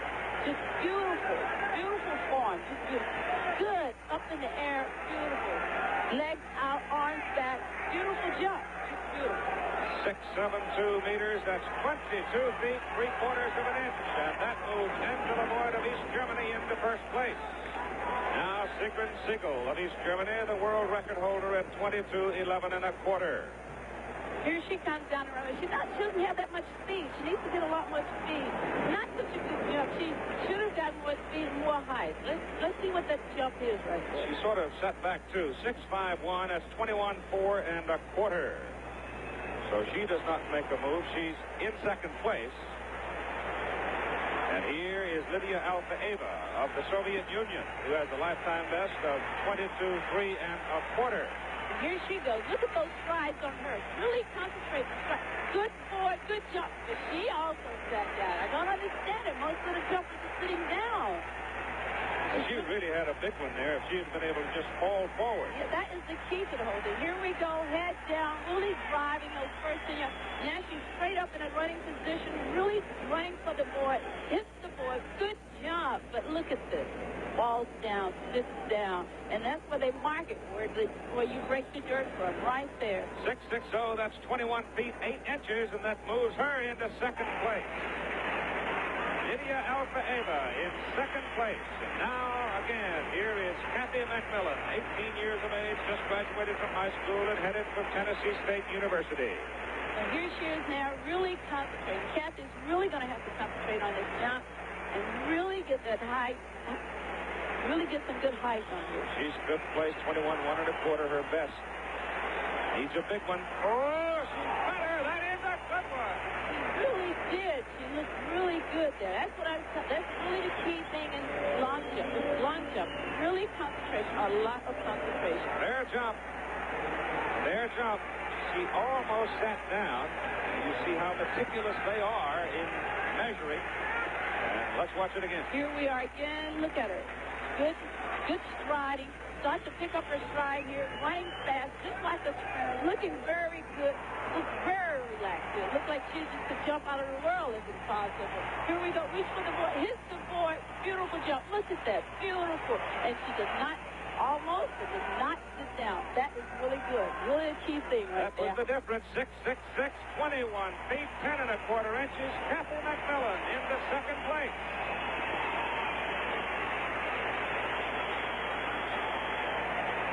And the final standing, Angela Boyd of East Germany wins the gold medal in the women's long jump. Kathy McMillan gets the silver medal, and Lydia Alfa-Eva the bronze. I like my chicken finger licking good. I like my chicken finger licking good. Whatever Lila likes, Lila gets. And Lila likes his chicken finger licking good. Well, of course I like my chicken finger licking good. Is there any other kind of chicken? I like my chicken finger licking good. Real goodness from Kentucky Fried Chicken. What's the most fun about having tacos? Making them.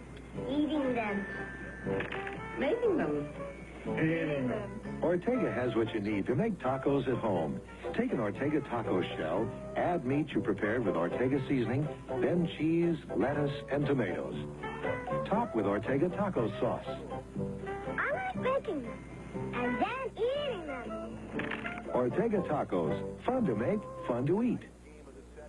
Tomorrow will be the biggest day of these Olympic Games so far, and with a little luck in the semifinals, we should have Harvey Glantz, Steve Riddick, and Johnny Jones of the United States going against Valery Bortsov in the finals of the men's 100-meter dash. We're also going to have the finals of shot put, George Woods and the other big men. We're going to have John Neighbor going for his 4th gold medal in swimming tomorrow night, and we're going to be on the air from noon to 2, then Wide World with the Pro Football Hall of Fame game from Canton, Ohio. We'll be on the air from 5 to 7 and from 8 to 11. 7 hours of coverage. For right now, it's a good night from Montreal. This has been a presentation of ABC Sports, recognized around the world as the leader in sports television. Watch the continuing coverage of the 1976 Summer Olympic Games all next week here on ABC. One hostage and 2 gunmen critical after a gun battle. 25 present and former magistrates indicted by a federal grand jury. Details after the ball game on Channel 4. This seal means it's time for your Ford dealer's year-end clearance sale, when people are coming in to get a great buy on a new 76 F100. On TV, you've seen a tough 5-year-old Ford in stunts you shouldn't try. Now, we can't promise how your Ford would take stunts like this, but for a great buy on a tough 76 F100 or any of the other Ford cars and trucks, don't miss your Ford dealer's year-end clearance sale. Prices may never be this low again. Hey, now you can save during your Ford dealer's year-end clearance sale. I pay my bills whenever I get a chance. With Pay by Phone, banker's hours are from 9 to 9, 7 days a week. I used to bank my paycheck and put a little bit into savings. Now I deposit all of it into Pay by Phone and earn 5.25% interest.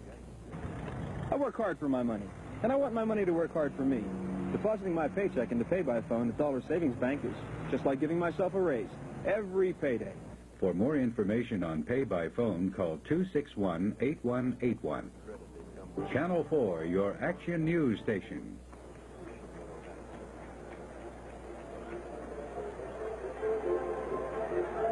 We're back in Chicago, Soldier Field, the College All-Star football game, the 43rd annual such happening here. And there is Terry Bradshaw. We've seen him go all the way this evening. Not having the best of nights, but Roy Girella has yet to miss, so the Steelers lead 9-0 over the All-Stars. The All-Stars have played, I think, excellent defense, Frank. Those 3 field goals came from the All-Stars' 38-yard line where they got the ball. The Steelers did. Another time they recovered a fumble on a 14, and then they drove it in from the All-Stars' 47 for the 3rd field goal. But the story of the game has been the inability of the All-Stars yet to generate much of an offense, and I think the wet field has damaged them, and also the fact that they've lost the 2 quarterbacks who had most of the work, Kruchek from Boston College and Penrose from San Diego State. Let's go down now with Lee Grosskopf. He's on the sideline. Frank, I'm with Jeb Blunt. Jeb, you're getting the football. What can we expect? Lee, we simply need to cut out the errors, and we'll be back in the ball game. Good to see you. Okay, good to see you. That's Jeb Blunt. Jeb Blunt's going to be a little busy. Lee, have you had a chance to visit and find out anything about Kruchek and Penrose? Will do, Frank. All right, All-Stars on the sideline. They'll be receiving. Fiery group, and again, I'll remind you that Eric Parsegian was very confident with both Bud Wilkinson and myself before this game that his All-Stars could pull off the upset here. I tell you, you're going against one of the provenly great defensive and professional football, and that's been the trouble. Era thought that they could work on the corners, that they could get Greenwood perhaps and White, the 2 ends, for the Steelers pinned to the inside and roll out around them, but the Steelers have not been hurt enough inside to close with the inside fake, and so the All-Star offense thus far has really been quite impotent. What the All-Stars need is a break, and they have 2 men back to receive the kickoff of Roy Girella as we begin the second half that can provide that. 24 is Joe Washington. He'll take the ball in his own end zone. And Washington gets up to the 24-yard line, hit there by Donnie Shell. So it'll be 1st and 10 for the College All-Stars. They still have to get on the scoreboard. Jeb Blunt comes back in a quarterback. He's number 14. Now, he's replaced Penrose and Kruchek. We're both out with injuries. And we've had a few thunderstorms before the game. The wind has switched tremendously now, and it's a strong, strong wind from the left of your screen to the right of the screen. The All-Stars working into the wind here in the 3rd quarter.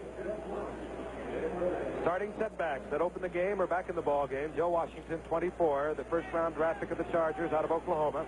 Tony Galbraith from Missouri, New Orleans, 2nd-round draft pick. They're in there with Blunt.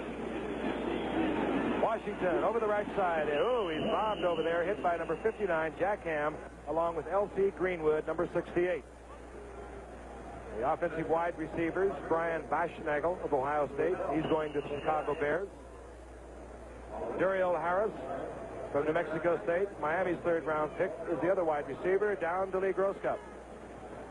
Frank, Kruchek can return to the game. He has a bruised knee. Penrose has a jam finger. He is also available. James White, a defensive player, will be out for the rest of the game with an injured knee. Gift, 2nd down and 9, Washington around the left side. Back to the line of scrimmage, maybe squeezes out a yard, taken out of bounds there by the veteran Andy Russell and Jack Lambert. Lambert 58, Russell 34. Russell playing this his final year, and amazingly enough, Andy Russell, the team leader defensively on the field, has never missed a game as a pro. He's played 154 straight, and he never missed a game in college or high school. And he's beginning his 13th season, and he ran that time just like he was a rookie. He had the speed to go step for step with Joe Washington to the sidelines. He choreographs the action out there for this fine Steeler defense. 3rd down, a long 9. Blunt dumps the screen off to Washington. Watch out as Washington goes out over the 40 to the 41. Showing that tremendous acceleration we talked about. He gets an All-Star 1st down. Little quick screen pass here. Blunt dropping back, throwing it on the run. Washington, for the first time, has got some running room. He takes the break back to the inside, picks up 2 blockers, kind of screens, rides right with them, stumbles a little, falls off, but picks up a first down for the All-Stars. And the All-Stars finally getting into an area where they can operate. They've been operating right close to their goal line throughout the entire first half. They're out to the 41 with a first down. And Blunt will go down. Getting in there very quickly, number 64, Steve Furness, who played so much of the year last year for the injured Joe Green. As a matter of fact, he started last year. He even started a playoff game, that against Baltimore, as Joe Green, of course, was suffering from a pinched nerve in his neck. He still is not altogether sure how it's going to be this year. Trying to repeat the play that has worked for you normally is awfully good strategy because you don't think the defensive team is going to be looking for it. But the repeat that time had the Steelers looking right down the All-Stars' throat. They were ready for that quick screen. Loss of 10, second down and 20. All-Stars from their own 31. Good night. Blunt hit by Ernie Holmes, the silent one of that front four of the Steelers. Yet he was the leader in team sacks last year, as he was the year before. Let's watch again. Number 63. A little crossing in the backfield. Looks like Blunt has got some room here. He shakes it off to the outside, looks just ready to make the throw, and at that time it's bingo as Holmes is on his back. A loss of 8 more. Third down and 28. You're going to have to kick that ball into that stiff wind, too, which is going to take away the field position for them unless they do something great here, Frank. As you said, they did have it for a moment, but only a moment. Well, Blunt, I don't think I'd have to tell him he should be very careful because the Steeler front four will disregard run. Here they come. Holmes taking everything with him. Gets time to unload it. And Brian Baschnagel way downfield could not hold on. Good coverage back there. I'll tell you, Blunt's got some poise. He was the most valuable player in the Missouri Valley Conference last year. You can see him rolling out, set, looking, and he delivered the ball well. Baschnagel is almost open, but the Steeler defense in great position as they have been all night on every long pass. Jack Ham back there, along with 27, Glenn Edwards. Rick Engels punting for the All-Stars. Linford Gaines deep. Flag goes down. And catch is made at the 50-yard line, but again, a flag down at the line of scrimmage. Theo Bell took that ball at midfield. The All-Stars have been at illegal men downfield twice, but this time the call goes against the Steelers. An offside call against the Steelers. You've got to figure that Engel's going to hit that kick a little better than that, so I think they'll take the penalty. Referee is Carl Lepore. Umpire, John Keck. Head linesman, Dave Hawk. Line judge, Ralph Vandenberg. Back judge, Bob Rice. Field judge, Charlie Musser. It'll remain 4th down. Offside, Pittsburgh. Offside call against Pittsburgh.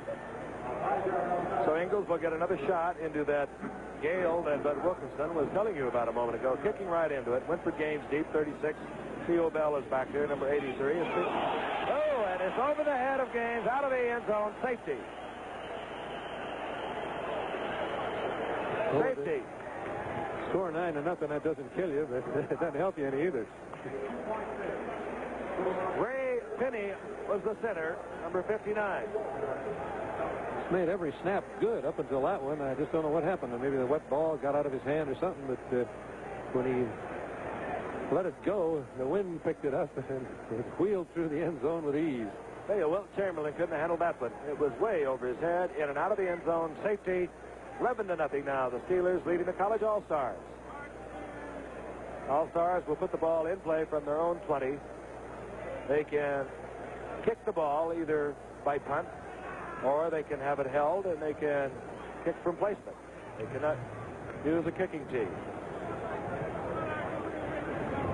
The coverage normally is much, much better on a punt because the ball's up in the air so much longer. It's higher, but the way that wind is blowing, Frank, I don't know. Well, Chris Barr is coming in. You figure he's going to get a little more on it than Inglewood. Well, he's a soccer player, an All-American soccer player, by the way. Number 2 round draft pick from Cincinnati. He can really get the foot into it. He kicked 3 55-yarders last year for Penn State. So maybe they just decided, I agree with you, Bud, you can get better coverage on the punt, but he can get that big foot into it.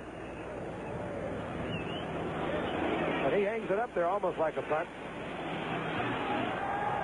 And Jack Delaplane has the ball, number 35, and look at him go. And he's taken down, finally. Jack Delaplane taken down there by Mario Clark. So a safety, a good return by the Steelers, and they're set up once again. It'll be 1st and 10 for the Steelers. They'll be at the College All-Stars 27-yard line. And they come back with their big guns. Terry Bradshaw is in there with Rocky Blyer. Number 20, Franco Harris. Number 32, Swan. Number 88, wide receiver. Lewis, 43, the other wide receiver. Franco gets the call over the left side. Runs into big number 77, Ed Simonini. A flag is down.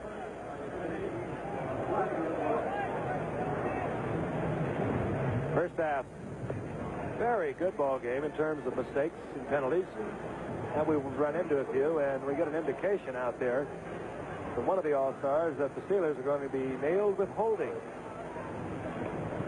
Kevin McLean was indicating over there, Parsegian, what the call was, and now we will pick up the call. Only 10 yards, though. College people are just looking at that 15. Held down inside the 30. 10 is the 10 you want to take. You betcha. Girella has already kicked 3 field goals. They've had 3 field goals and a safety. I think they... Holding, number 20, offense, first down. Well, Rocky Blyer was holding for the Pittsburgh Steelers. They picked up the holding behind the line of scrimmage, so they got a little more than 10 yards. Holding penalty being marked off from the spot of the foul. Ball at the 37-yard line. First down and 20. Blyer is really nailed by Mr. Leroy Selman on his way to the Tampa Buccaneers and John McKay. Number 93, Leroy Selman. It's unusual to have a defensive lineman picked as the number 1 draft choice in college football, but he's unusual. Indicates again how important defense is. The only way you get the ball is to stop them to receive kickoffs, and you start building the team with a defense, and that's what John McKay is going to do around Leroy Selman. Rocky Blyer suffered for about a yard. Second down to 19. Bradshaw lots of time. Lynn Swan at the 22-yard line, short of the first down. And this little man is something very special. Lynn Swan, 11 touchdown receptions last year, and he catches the ball in the crowd. He can catch it deep. If you saw the Super Bowl, he was the one that broke the back of the Cowboys. A little curl pattern, but he's got so much speed and so much of a threat deep. You can see him turn his back. He's hit, but he just kind of rolls with the punch, as Thomas puts it to him. Great player. And a great personality, too. Lynn Swan. Also an excellent drummer. He can really play him. He'd be a fine sports announcer. He'd like to be that. He worked with him in the Coach's All-American game. Fine young man. Third down now and 5. Ball at the 22. Harris on the draw. Big hole. Forget it.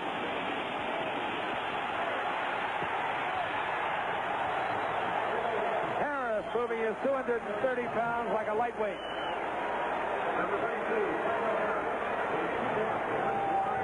Good call by Bradshaw. All-Stars expecting pass, but this is what happened. And Harris does a great job of making this break to the outside. Little holding right there, I believe. Lots of hands up by number 87. Harris, though, just out-sprints everybody to the corner, and he just barely gets it in. Franco Harris went over the 1,000-yard mark 3 out of his 4 years. Very tough man to bring down in the interior line, and when he gets open, he can still run. Roy Girella hits on the conversion. Steelers move out in front of the All-Stars 18-0. We have 10:34 remaining in the third quarter. We'll be back in a moment. How long has it been since you've seen a pirate movie that has red-blooded heroes? Villains, high-spirited adventure, spine-tingling thrills, and so much fun. How long has it been since you've enjoyed a swashbuckler? Robert Shaw, James Earl Jones, Peter Boyle, Jean-Pierre Bujold, Beau Bridges, Jeffrey Holder. Swashbuckler, rated PG. Starts Friday, July 30th at theaters everywhere. GE presents The Flip. 1, 2, 3, 4, flip the flash and shoot. 4 more, 5, 6, 7, 8. It's fast and fun and better way. General Electric Flip Flash. GE Flip Flash is designed for pocket cameras like Kodak Trim Light or Tele Instamatic. Flip Flash, 8 great pictures with just a flip of the wrist. 1, 2, 3, 4, flip the flash and shoot. 4 more. GE Flip Flash, now for the new Kodak instant cameras. 10:34 remaining in the third quarter from Soldier Field, Chicago, Illinois. Frank Gifford along with Bud Wilkinson. The Gross Cup is on our sideline. Franco Harris just ripped the college All-Stars for a touchdown to put the Steelers out in front, 18-0. Tie that up with 3 Roy Girella field goals. That's the story thus far. The All-Stars unable to move against a Steeler defense that is playing like they're in mid-season form. We'll look at this return from the end zone. The ball, however, blows off the tee. Get an idea from this end zone shot. As we look at Archie Griffin, number 45, he's back there as Joe Washington, just how lonesome it can be as a safety man.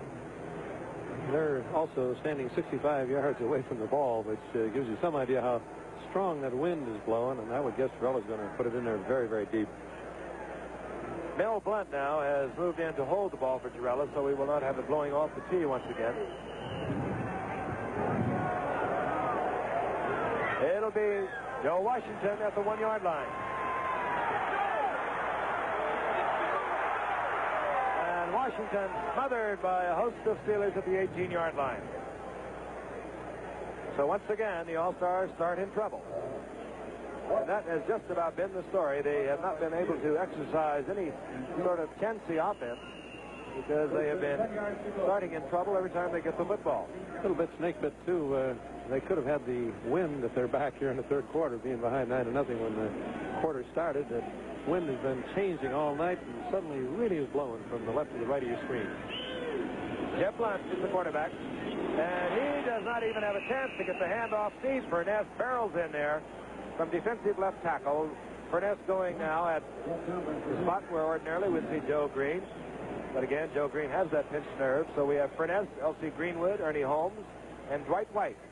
That's the front 4. Lambert remains the middle linebacker. Andy Russell and Jack Ham are the outside linebackers for the Steelers.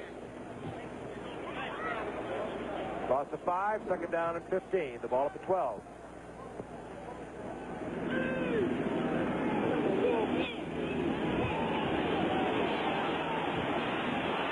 Firing over the middle, completes it. Dave Logan getting back just about to the original line of scrimmage. Dave Logan from the University of Colorado going to Cleveland. Let's take a look at Logan. It's a straight-up crossing pattern. Blunt had very good protection this time. Logan slows down when he finds himself in the open spot on the crossing pattern. He catches the ball very easily, but then they kind of close the gate on him. Very, very difficult to make anything after you've caught the ball the way the defensive secondary and the linebackers of the Steelers react the moment the ball is in the air. Logan, quite an athlete. He also lettered in basketball at Colorado. On the third down and 7, and down goes Blunt. Who is it? Steve Furness. Wow, a 5th-round draft pick in 72, and he's been invaluable to these Steelers over the past year when Joe Green has been unable to go because of that pinched nerve. On that rollout pass that the All-Stars have tried to run twice, the guard is pulling, as you can see. He steps up, and as the guard pulls out, Furness just comes right straight through the hole vacated by that guard, and it's just clear sailing for him. Home free and tough on Blunt. Rick Ingalls has to face that strong wind again. Gets away, a high punt. It almost blows back into his face. This is Theo Bell from Bakersfield, California. Out of the University of Arizona, he gets back to the 35-yard line. So we'll be returning to Chicago in just a moment, where the Steelers lead the All-Stars 18-0. Well, hi there, little fellas. What you doing? Oh, I'm checking the new Johnson CB. You know, they're the folks that make my official radio. Oh, and now this here's your mic. Does it have automatic speech compression, a noise blanker? This here's your built-in mic. Crypto filtering, automatic gain control? And this here's the dial. Of course, when you fellas are older, you'll understand all this technical stuff. Get yourself the professional CB. Johnson, the great American adventure. 10-4. Sure, Toyota's a beauty, all right. But how do I know it can really take it? You asked for it. A demonstration of Toyota toughness. Toyota trucks are built tough with a rugged steel frame to handle stress, a tough steel bed to handle up to 1,100-pound payload, and a 5-speed overdrive transmission that helps save wear and tear on the biggest displacement engine in its class. If you can find a better-built truck than Toyota, buy it. Quality. You ask for it, you got it, Toyota. Some happy Chicagoans. It must be from Pittsburgh, because Pittsburgh dominating the All-Stars. They lead 18-0. They have the first and 10. They're at the All-Stars 35-yard line. Bradshaw going all the way. Inside trap goes to Flyer. Flyer moves inside the 30-yard line. They'll mark it at the 28-yard line. Hit there by Ed Simonetti, the middle linebacker. Don't forget, Olympic coverage from Montreal again tomorrow at 12 noon Eastern Time until 2 o'clock when we pick up the Hall of Fame game from Canton, Ohio, Detroit, and Denver. And then again from Montreal, 5 to 7. And then again tomorrow evening, 8 to 11. The excitement of the 21st Olympics from Montreal. Second down and 4. Flyer.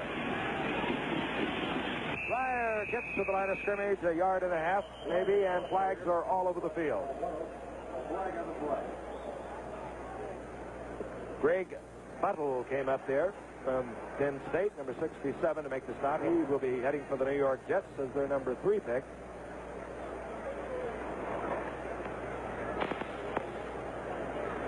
Preliminary call is flipping.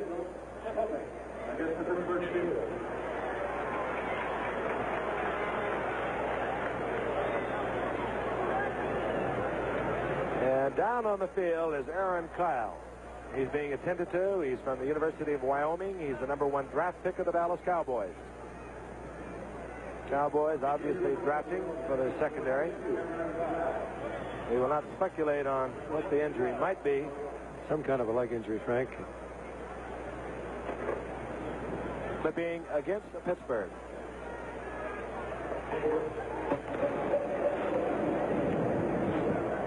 Personal foul. Clipping. 87. Second down. Larry Brown, the tight end, detected clipping for the Pittsburgh Steelers. It'll be second down and 18. But more important at the moment. Aaron Kyle down on the field. Now he's being assisted to his feet.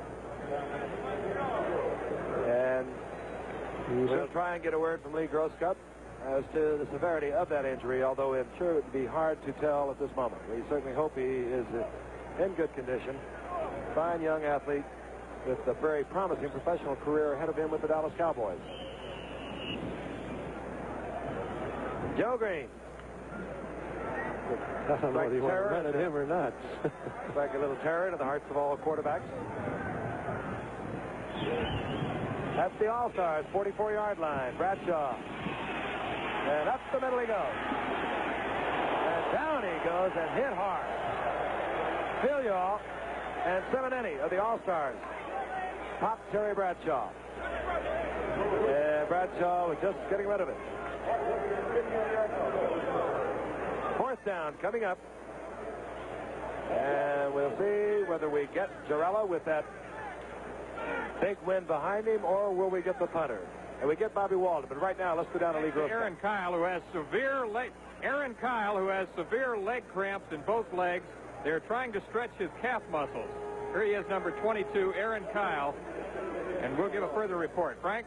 That's really glad to hear that, Lee. I thought it was perhaps a knee. Leg cramps, Aaron Kyle. Walden going to the sidelines once again. And off the side of his foot. And Walden puts it out of bounds just about the 17, 18-yard line. So the All-Stars will take over once again. 7:14 remaining in the 3rd quarter. We've got a great season of college football coming up, beginning on Thursday, September 9th. Opening game, UCLA against Arizona State. And if Arizona State can win that one, many people think they can go all the way to an undefeated season. On the next Saturday, September 11th, just 2 days later, it's a regional. Pittsburgh at Notre Dame, Tulsa at Oklahoma State, South Carolina and Georgia Tech, Houston at Baylor. And the following Saturday, another regional headlined by Ohio State at Penn State. First and 10 for the All-Stars. A little bit of a mix-up between Blunt, the quarterback, and Galbraith, the setback. And you don't mix up with the Pittsburgh Steelers because you'll lose yardage, and that's just exactly what happened. John Banaszak in there at defensive end, replacing L.C. Greenwood, number 76, made the stop. I think this really has been a great surprise, Frank, to Vera Parsegan, because he felt his offensive line of Conker, Slater, Brock, Glassick, and Jones would be able to handle the Pittsburgh defenders quite well, and so far they just have not. Second and 11 from the All-Stars 17. Washington with the ball. Washington taken out of bounds by Mel Blunt. Washington gets a couple of yards. It'll be third down and 8. Well, what kind of lateral pursuit drills Chuck Noll gives the Pittsburgh defenders, but I don't think I've ever seen a football team that hits, defends their territory, and then keeps the pattern on the field as they move to the outside. They're just absolutely marvelous. They have a great deal of pride in that unit, and indeed they should, because they have played superbly together over the past few years. 2 Super Bowls in a row. They beat Minnesota year before last. Last year it was Dallas, and they really, their team is defense. Third and 8. Blunt dumps it off to Mike Pruitt. He does not hold on. Fourth down. The All-Stars must kick. That's the most open they've had any receiver all night. I think that if Blunt had been able to drop this one in there, Pruitt could have picked up the first down. There's a pretty good rush being put on by Pittsburgh. There's the throw, and you can see how wide open he is. The ball is a little bit high, but he was a little off balance also. Just couldn't quite control it. There's nobody around him. Had he made the catch, he could have picked up the first down. 52,895 people are here enjoying this game tonight, the 43rd annual All-Star game, as Rick Ingalls drops the kick. He's from Tulsa. He's going to Jack Patera and the Seattle Seahawks. And he won't stay there very long kicking it like that. Flag goes down. Down the sideline. Gaines made the return. But there is a flag down at the line of scrimmage. In defense of Rick Ingalls, he's been kicking against the wind all night. Every time they change possession, or they change at the quarter, the wind seems to change with him. He's had a long night with the foot. Yeah, the Steelers have had a great night with field position. They've had the ball twice in this half, once on the Stars' 28th, and this time they get it on the 30. It's that kind of field position they had the whole first half, which kept the All-Star bottled up for so long. Third time tonight, the All-Stars have not been able to cope with that rule of the pros. You can only send the 2 men down till the ball is punted. And that ineligible men downfield declined by Pittsburgh. Pittsburgh has a first and 10, All-Stars 30-yard line. The call is Tommy Riemann.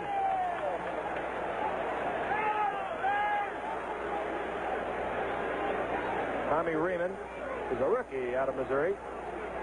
And I think we're going to get a little rain, Frank. Riemann, the Steelers' 9th round draft pick, and there's a whole bunch of scurrying going around here because the clouds have begun to open up again. He was a 9th round draft pick, Riemann was, in 74, but he went into the WFL where he led the league in rushing. He had 1,576 yards. Right now he's in the lineup with Terry Bradshaw. Second down now and 8. Bradshaw, the draw fake. Freeman gets the call of the screen. And Tippy towing down the sidelines. Raymond all the way down inside the 5. Steve Niehaus there to make the stop for the All-Stars. You were talking earlier, Frank, about how long it takes to time a screen pass perfectly, and that's the advantage the Steelers have always in the All-Star game, or the pro champions have. They've been together a long, long time. As that pass was completed by Bradshaw, you could see the 3 linemen out in front of the ball carrier. Beautiful execution. Let's take a look at it again. And as the ball is chopped off, look at the timing of the 3 linemen leading the ball carrier down the field, and It's a very beautiful, beautiful play. First and goal for the Steelers. Tommy Raymond taking the screen. Ball at the 2-yard line. Dubois back in there now. He's in with Rocky Blyer. And Raymond over the right side gets the touchdown. And plays a little spike on it for us. And the Steelers extend their lead. Raymond gets very good blocking on the play. Also, he's got good balance. He's got good determination. And he takes it into the end zone for the touchdown. Let's take a look at it again. Fine lead blocks. And I just want to get in that end zone, and Raymond does. Roy Gerella for the conversion. Would you believe? No good. So the Steelers lead the College All-Stars 24-0. We'll be returning to Chicago in just a moment.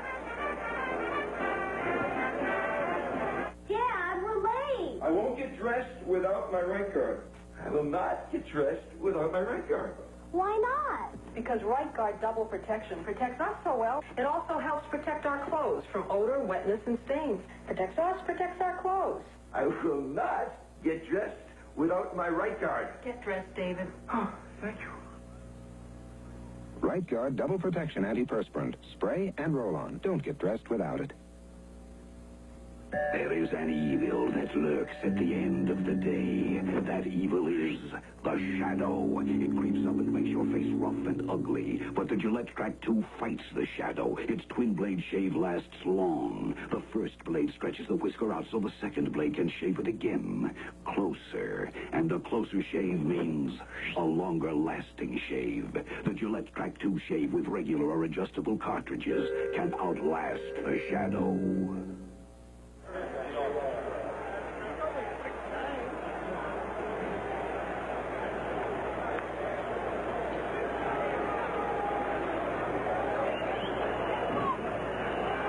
Roy Gerella puts the foot to it, and this time he really got into it, and Joe Washington watched it go over his head into the back of the end zone.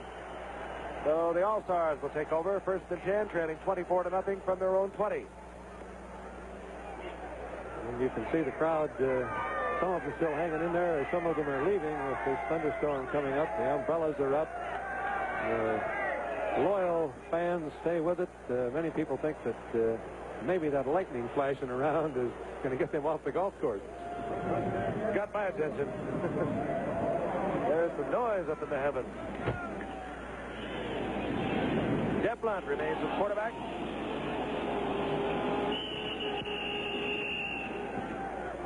All-Stars having their problem on exchanges.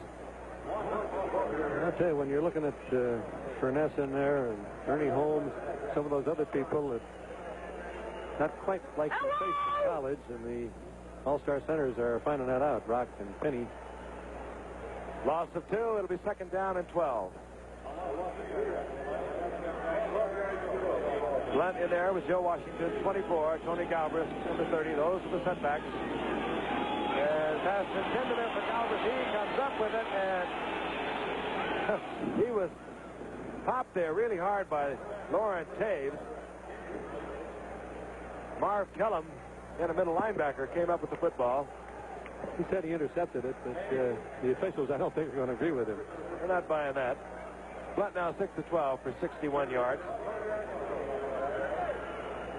Terry Hanratty warming up at the sidelines. He hasn't seen a whole lot of action for rather obvious reasons. He's a good quarterback, but Terry Bradshaw really has started to come into his own.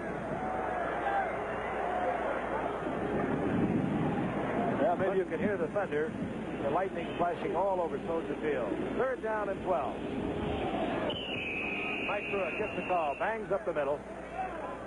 And the All-Stars will have to punt once again to the Pittsburgh Steelers. And it looks like the All-Stars can't get a break when they get the win in the fourth quarter. It's going to be raining again real hard. And their offense is having trouble enough getting on track.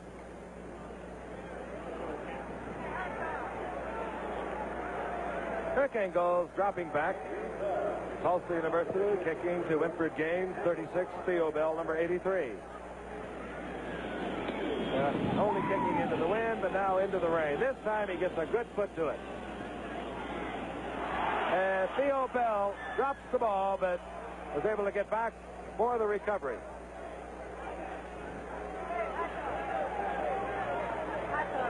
Let's go down now to Lee Gross Cup. One player who has not appeared tonight is number 42, Chuck Muncie, who was the first offensive player chosen in the professional draft. I asked Chuck why he hasn't appeared yet. He said he had no idea. He said he thought maybe Era had forgotten that he was here. You might remember that there was another back who did not play in this game who went on to have some good years. That was a fellow by the name of Jim Brown. Yep. Thank you, Lee. Muncie also happened to miss the meetings today, which I think rather upset the coach. As it's game day and you don't make it to the meeting, you got to wonder whether the boy's interested in playing.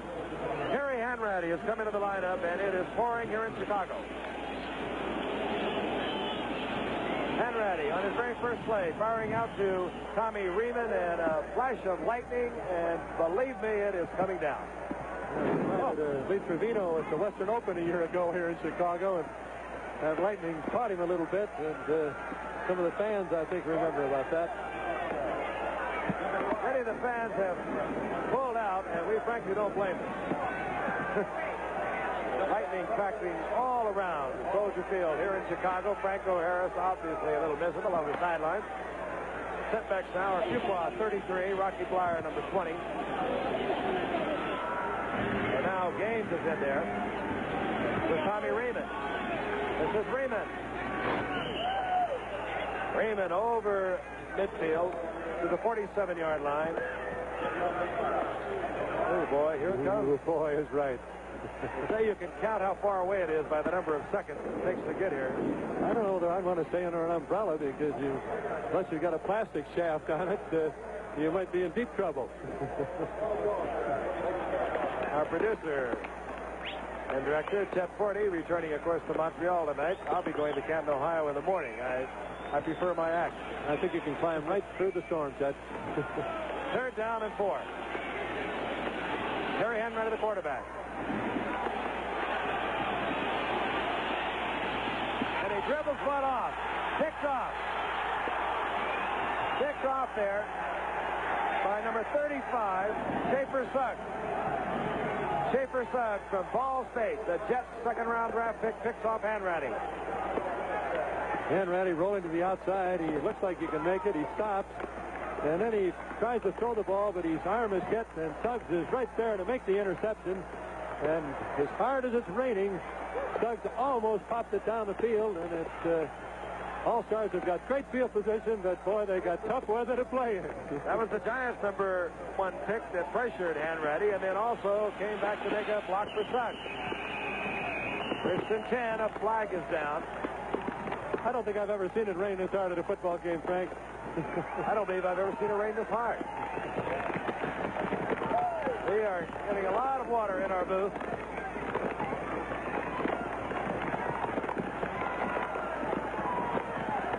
We played Northwestern here one year and had these kind of thunderstorms. Ara Parsegan was coaching Northwestern at that time. Chicago, I guess, can really turn on the rain. 5-yard penalty offside against the Steelers.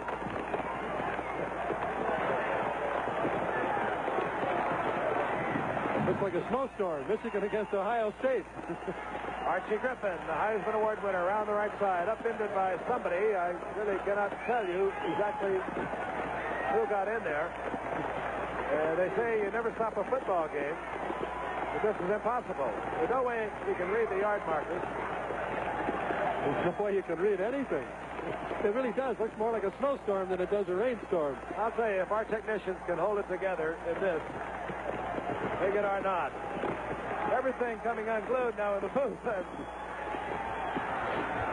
This calls for a little poise on the field. 2nd down and 5. Jeff Blunt holds on to the football.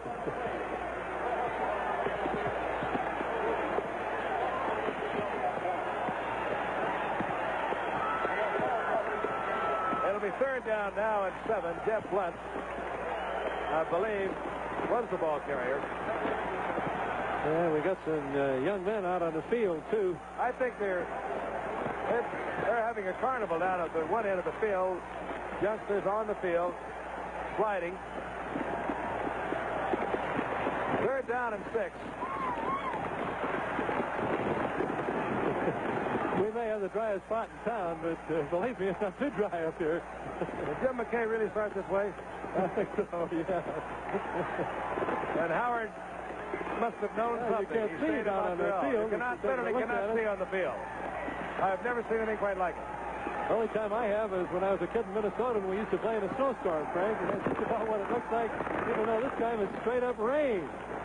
There's literally hundreds of people out on the field now, sliding around. They're enjoying what's happening. It's going to be awfully hard to get control again and get them all off the field because it's very hard to identify. Got the Steelers going to the sideline. And I would suspect that the Steelers are, oh, wow, here comes one, baby. I think you'll probably be able to hear this one. I think we better get a little delay in the game, even though by football rules you're not supposed to. That took 3 seconds. Speed of sound, what, 720? That was 1,400 feet away. We've got both teams wisely going to the dressing rooms. We're not going to lose anybody to the lightning. An unbelievable thunderstorm. The Steelers out in front of the All-Stars, 24-0. 1:22 remaining in the 3rd quarter. And you can hear the crash and roar of the thunder. I have no idea what we're going to do. We'll stay with you and try and let you know what's happening. And what we are looking at is... I tell you, I'm from Oklahoma, Frank, and this could look like tornado, believe me. You can see those things flying by. As wild as it looks on your monitor, believe me, it's even much more wild than that. Both teams now have gone in. The officials have left the field. Youngsters, young and old, sliding around on the synthetic turf. That's the story. 1:22 left in the 3rd quarter. Seems to be letting up somewhat. Now, how in the world, though, get law and order restored here? I have no idea. All the years I coached, Frank, I only remember one game that was delayed by rain. We were scheduled to play Boston College one night on a Friday night, and it rained like this, and we decided to just put the game back one day, and we played it on a Saturday night. But that's the only time I've heard of a game being delayed by rain when it's football. The PA announcement just came through. The game has not been called off. It obviously has been postponed because both teams have gone to the locker room. That's the scene. The field entirely covered now with young people and old people, really, who were just so wet they just didn't care. Have the chain gang going into the dressing room, and I don't know whether that means that somebody has said maybe we've had enough and we won't start play again, or whether they just are soaked so through and they're worried about the lightning. It's an unbelievable downpour here in Chicago. Recap the scoring. Urella, 3 field goals. There was a safety. With the ball being snapped over the punter's head for the All-Stars. Harris went in. On a draw play. Riemann scores from 2 yards out. That's the story. 24-0. The Pittsburgh Steelers, the champions of the National Football League, with the Super Bowl win over Dallas last January. And the All-Stars. Goalposts are down at one end of the field, Frank. The young men that have moved out on the field have taken the south goalpost down. So that's going to make it a little tough if we do resume play. And I expect some of them will maybe move up to the other end of the field. That's the goalpost that's gone. One of the bars being carried off the field by a group of young people. One really kind of has to wonder how far we're going to go. And I don't know how in the world they'll get this game resumed. Well, they've lost most of the crowd, and about the only crowd remaining is the crowd you see out on the field. If you look at the top of your screen, the stands are empty.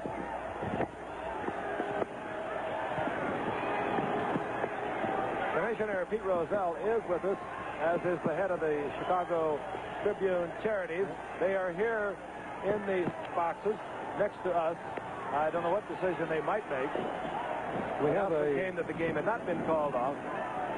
very strong squadron of policemen protecting the north goalpost, though. I think we'll be able to keep that goalpost from being torn down. Meanwhile, they're really doing a number on the other one. You can forget that one for potential field goals.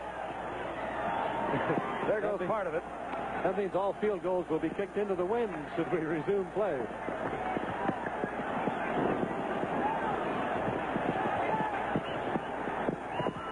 We want to alert our stations down the line that we will be joining you very shortly, and we have understood that the game has been called. Now, we have not had a definite word that it has been called, but that is our understanding at the moment. A tremendous downpour, an incredible amount of lightning. We have not been hit in the immediate area, but there have been several inches of water falling. A area around the football field has maybe 1.5 feet or 2 feet of water. And we'll just once again tell you that the final score, the Steelers over the All-Stars, 24-0. This is Frank Gifford along with Bud Wilkinson and Lee Grosskopf saying so long from the Wild Soldier Field in Chicago, Illinois.